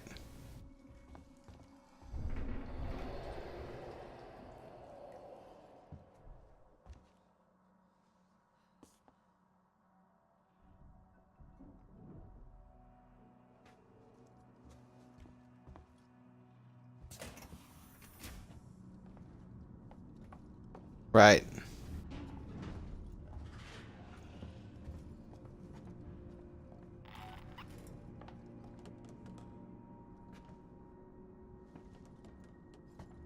Right.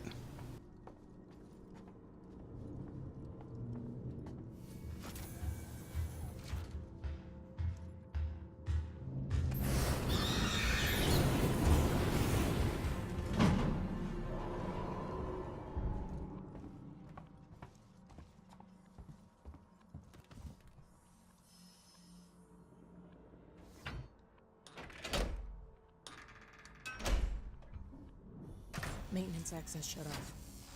Affirmative, Ripley.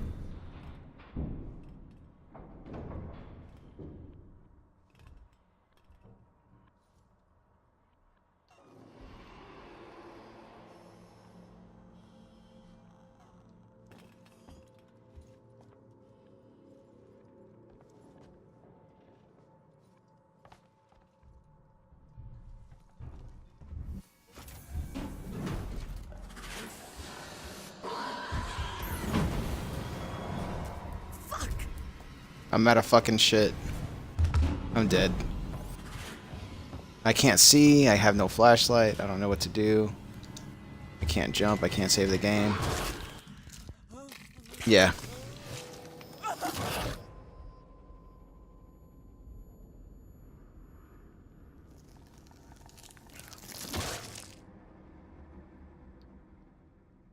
Yeah, I think that I'm pretty much like...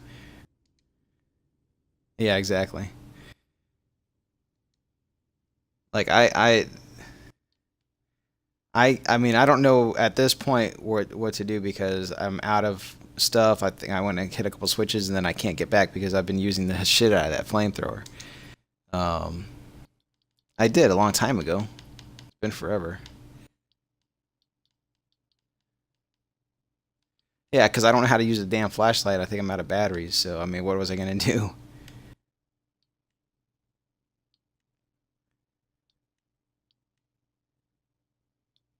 Oh, I forget about it.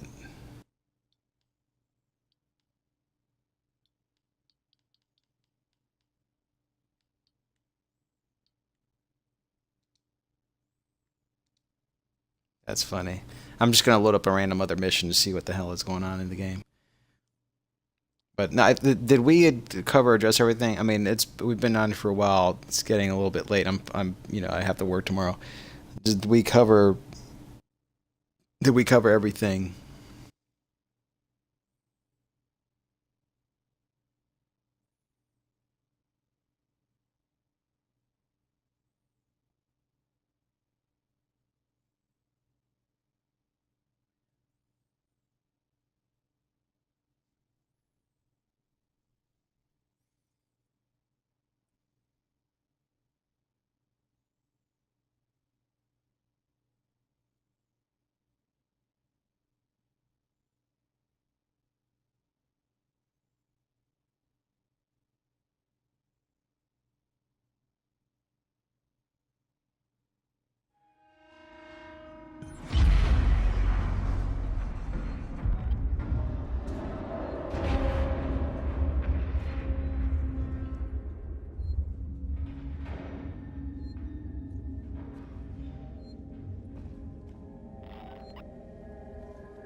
Yeah, I figured just to see if we covered everything is all I'm thinking. Did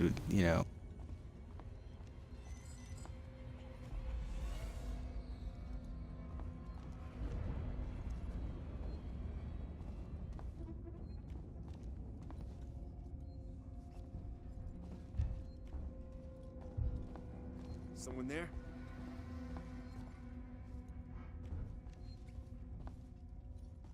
Shit. I'm hearing things now. I wonder what the kids are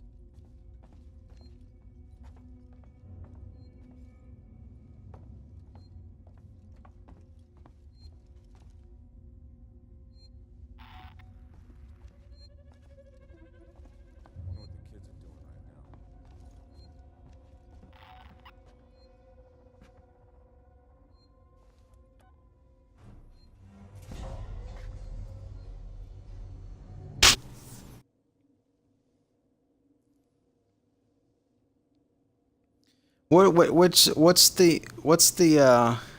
what's the planet from Alien? Because there's a different that's a different is it the same, so that's the same one from the first movie and the second movie? Right? Because didn't because right, from Alien to Aliens, isn't that the reason that Ripley had a problem with where they went? Cuz I haven't watched it in a long time. But it was the same planet, right? Like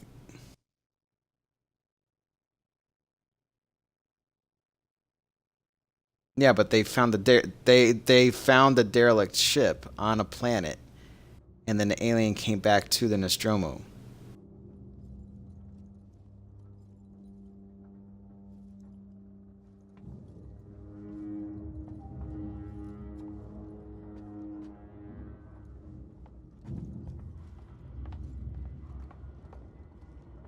Right.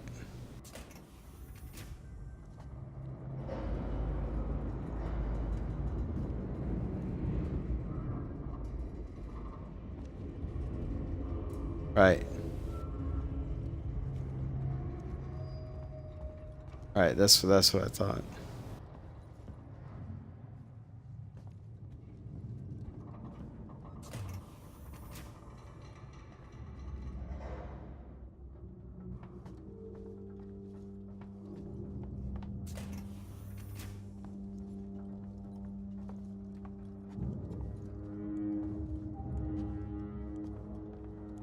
Well, that's the thing. Like even though they found the ship in Alien and Aliens, there was no sign of any of the black goo on that ship, which was used as a way to deliver that weapon.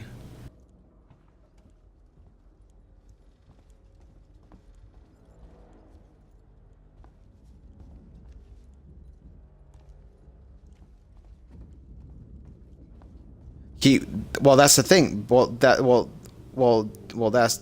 That's part of it too. Like, where was it in where they were at in Covenant that he had all his shit in his extra rooms and stuff? Like, was that in the ship? That where he showed was that in the ship? Like, we have to see that again to kind of figure it out. But that's the thing, because if that was, then the eggs are there too, and that if anybody took that ship, they'd have eggs already. But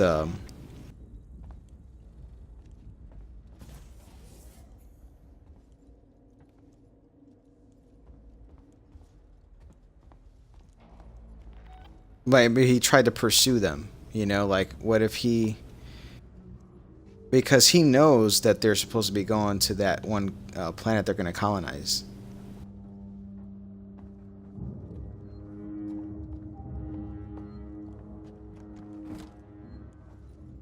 No, it was not. It was not. Because don't forget, the one that they find in Alien, there's a chest pusher that had come out of the space jockey.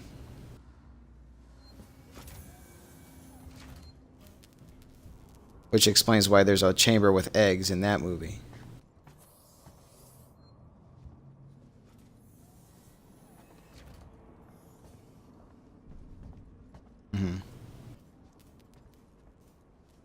Well, dude, like, I mean, just think about, like, if it's the next movie or if he decides to make multiple movies, but how cool would it be, like, if there's like a heroic engineer, like whether he's like got good intentions or he just happens to just by default help out the humans, and he thinks he's won, he thinks he's defeated David, he thinks he's defeated the aliens or whatever, and he's getting in his ship and he's trying to pilot his ship and he's gonna do whatever he's gonna do with it, and as he's flying, a motherfucking chest burster comes out. Like he didn't know he was sick. He didn't know he was. Yeah. It has. I mean, because the suit that suit is too big for a human to fit in, right?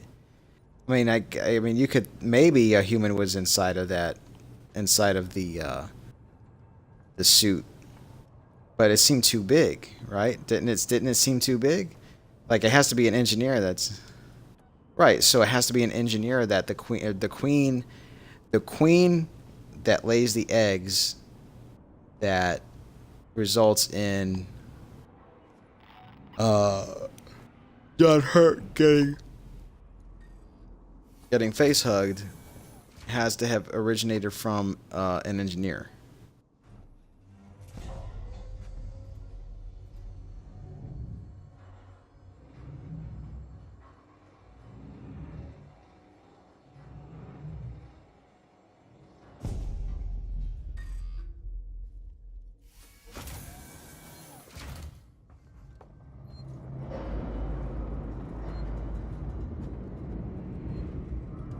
Yeah.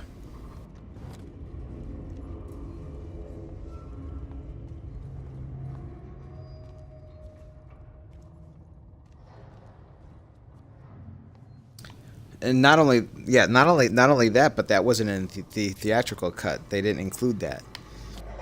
And there is no subtitle. There's no subtitle.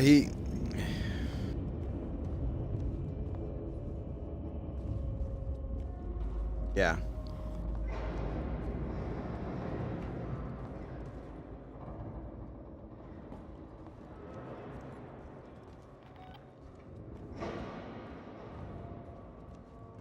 Right.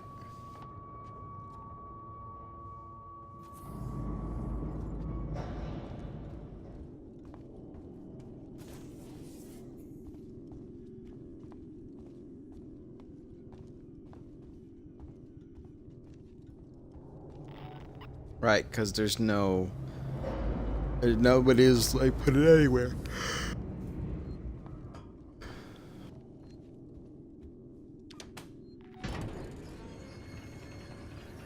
Well, it's all speculation. Yeah, it's all at this point for Mecca.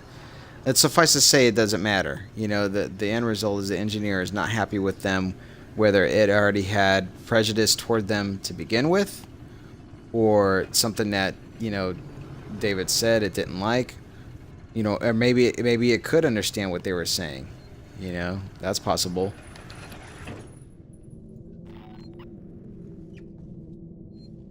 I think that too. I think that the engineers, just their culture, is that they don't like artificial intelligence. I get the feeling that they have completely,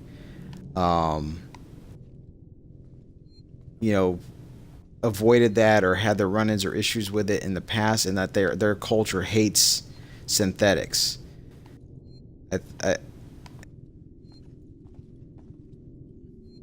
Right.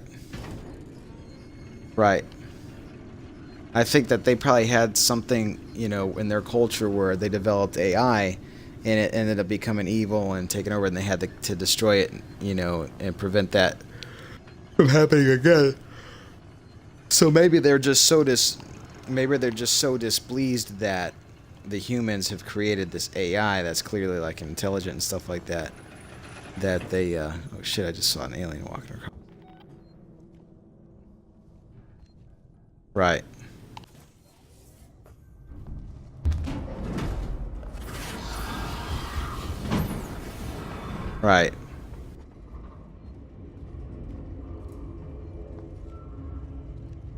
Right. Right.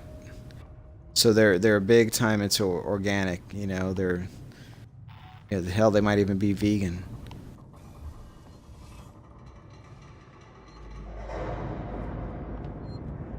Right. Right. Right.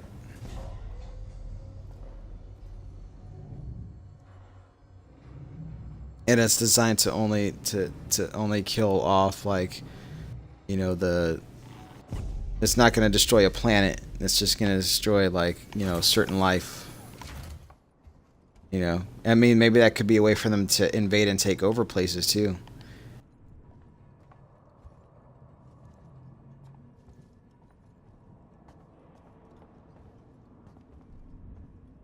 Yeah. Makes logical sense.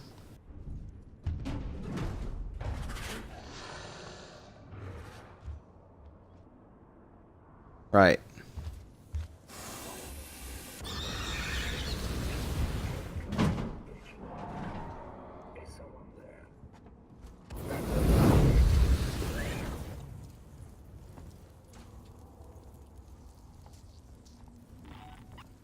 Right.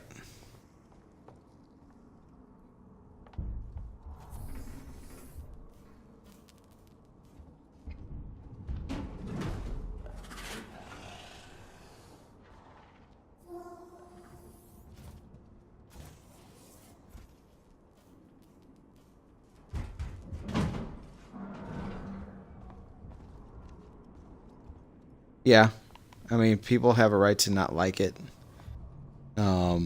And I'm not saying that their opinion is wrong. I just don't agree with it. I enjoyed the movie. I thought it was fun. I recommend people go see it. If you're a fan of this series, I think you need to see it, regardless. You know, if you like it or not going to like it, to have a valid opinion about it. You can't make up your mind without having seen it. So, you know, even if you need to save money and go pay like a $5 matinee, you know, don't let other people, you know, create your opinion about the movie without seeing it. Just go ahead and see it, and then, yeah, and then, you know, you're able to think about critically about it. But I mentioned this in my review I did yesterday. You know, it causes conversation.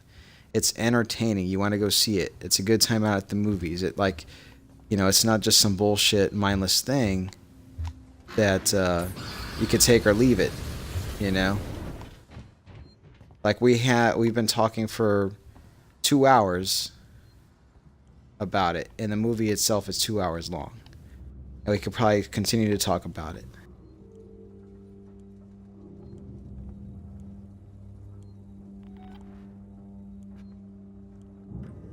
Yeah, I mean, it's not that I'm falling asleep, it's that I have to get up in like 5 hours.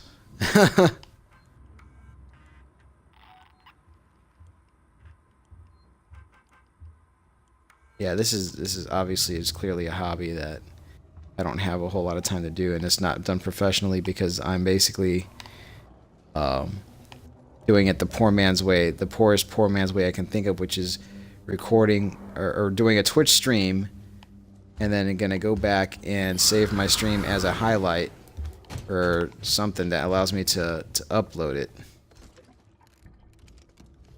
to YouTube.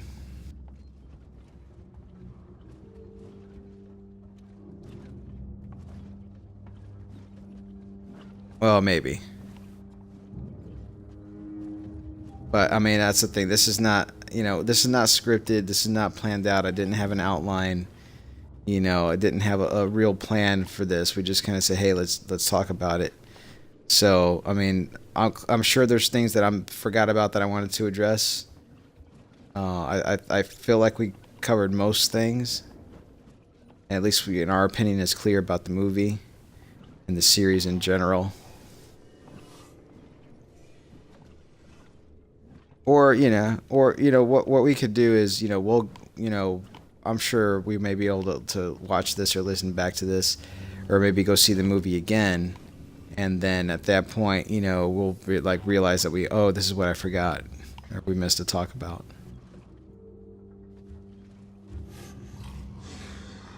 Yeah, we could do more, and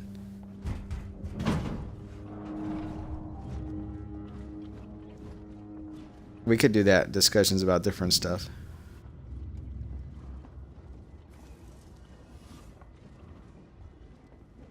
Well, there's stuff coming. Like, I mean, it depends. Like, is it gonna be focused on specific genres, or it gonna be can I cover everything? Like I said, I saw King Arthur last week, and I saw Alien this week, and next week is like Pirates, I think, or Baywatch, or both. I'm gonna let this alien kill me just to end at the 26th, I believe. I'm gonna get killed. And I'm gonna end the game here.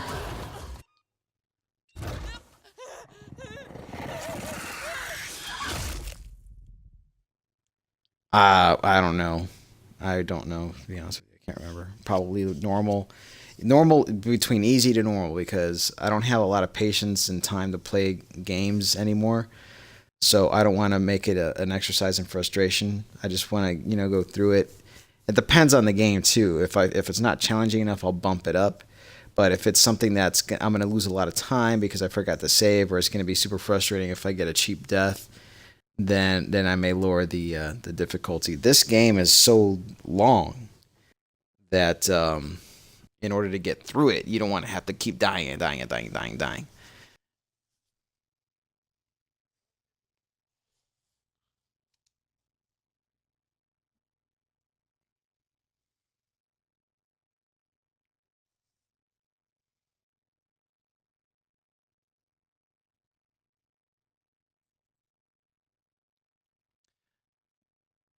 I can't remember what you called it. I mean, mine clearly is waiting for respawn. You've seen it. I mean, if you found it, then you see what it's called. You see what it's called, and that's it.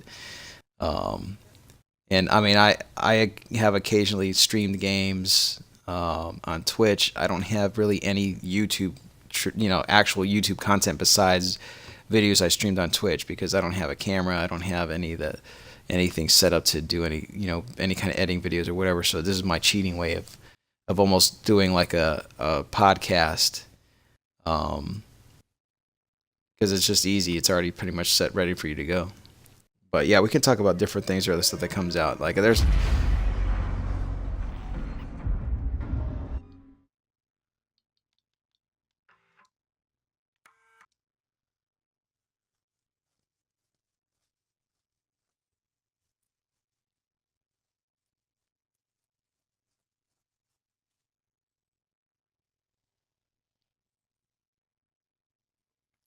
yeah, I think so as well.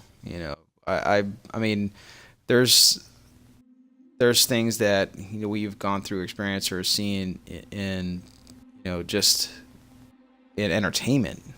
I mean, not even talk about life in general, that changes your perspective on things.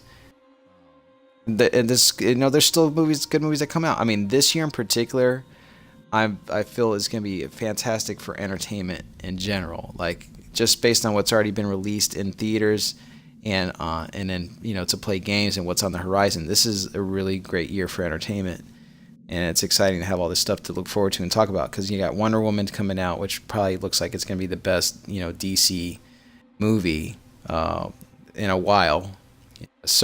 I mean, just based on the trailer, to me, I think it's going to be better than Man of Steel and Batman vs Superman. I think it's going to be better than the Green Lantern movies. So I have hope for that to be a decent movie. Pirates is coming out. I mean, that they kind of steadily, I don't know, the first couple were good, and then maybe even the third one, then that they had Stranger Tides, which was a little weird. This one, I don't know if it ties into that at all, but I saw Will Turner in it, but it's got Javier Bardem playing the villain. I mean, it looks like it should be like a cool, fun movie, and I think it's the last one they're going to do. But yeah, I mean, then you have Spider-Man's going to be coming out, Thor Ragnarok's coming out. Is Avengers this year or is it next year? I'm not sure, but I mean, a lot of stuff coming out, a lot of games coming out.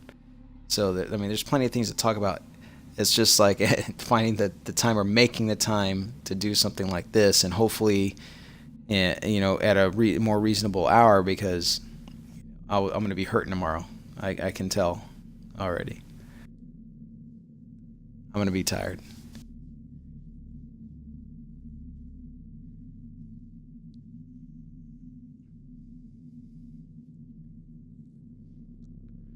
Yeah, I haven't even had time to play anything like that in a while. I know that we wanted to play today, just like the timing didn't work out, I guess.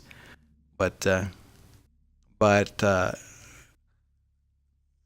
like from what I can tell, because I don't have like I don't pay for a Twitch account because there's premium services you can get.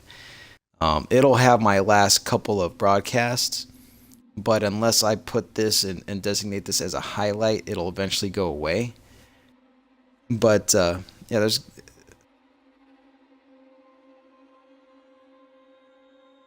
I yeah, I mean, to if you're looking at it from the perspective of being more alien, like Alien, because it does kind of lead into it. You know, I mean, the last third of the movie is very much more like Alien light, where the first couple, you know, first 2/3 is more like Prometheus light.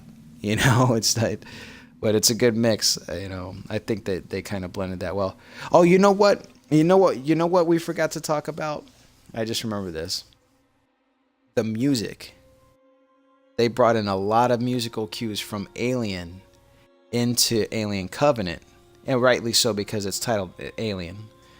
But I mean, they still had music cues that were from Prometheus, and then they brought in ones from Alien. I think that when David was teaching Walter how to play the flute, that piece that he composed, that sounded like the Alien theme. Which is a kind of a clever way to to bring that. I mean, I want to go see it again, but I thought when he was playing, I was like, damn, that kind of sounds like the theme from Alien, like a little bit.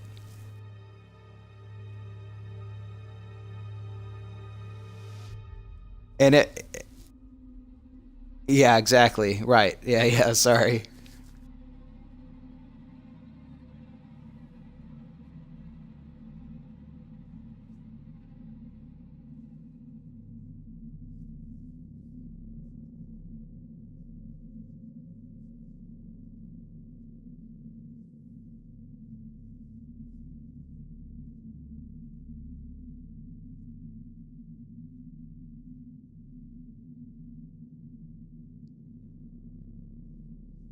Unless it's you, are you still watching? Because I just went to the main menu because we're getting ready to sign off here.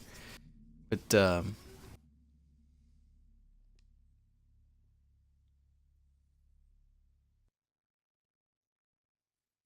yeah, Predator reboot looks interesting, and the thing that I like about it is they brought Shane Black back.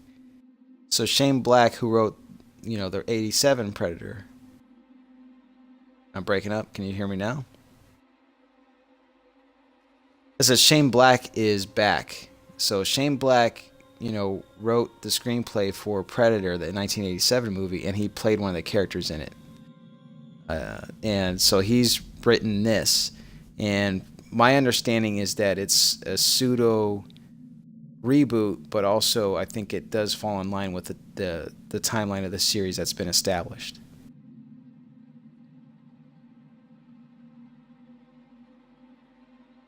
Yes. Gonna end the stream. I can't. I don't know. When they update Xbox, it's not the same. Like Snap.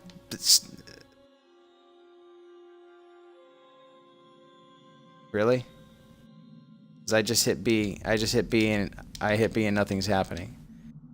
Because what I do is I bring up the guide and I click on Twitch, and then it says welcome to. Then it shows welcome to chat room, but if I try to go, well, it used to. Well, dude, it used to. Yeah, they're not good. Before they updated the OS for Xbox, it used to stay snapped, right? Snap was a thing. Snap doesn't exist anymore, but Twitch, in order for you to broadcast, it does kind of use Snap. So now I'm trying to go back to where I can see the chat box, and it's not letting me see it.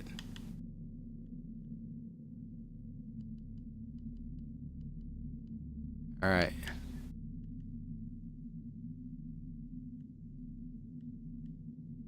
All right, because I have in here checked in. I have a check mark here that says broadcast party chat. So hopefully they heard you the whole time.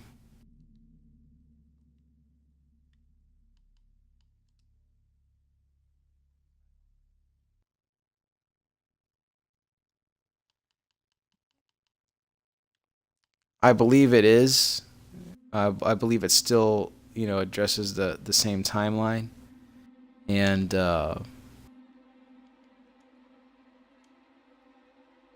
that's a good question. I don't know. I don't know what the details are. If it, when it takes place, does it take place before Predator 2? After Predator 2, does it only acknowledge the first Predator? Does it acknowledge Predators? I don't know. But I can't see it. That's the thing. I can't look at the... I'm trying to pull up the... I was in the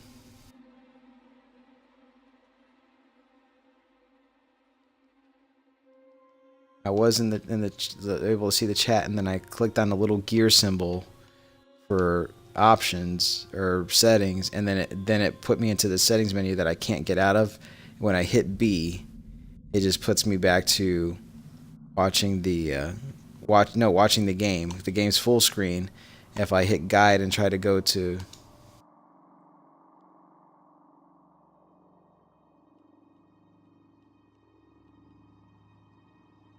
little voice bubble. What do you mean little voice bubble?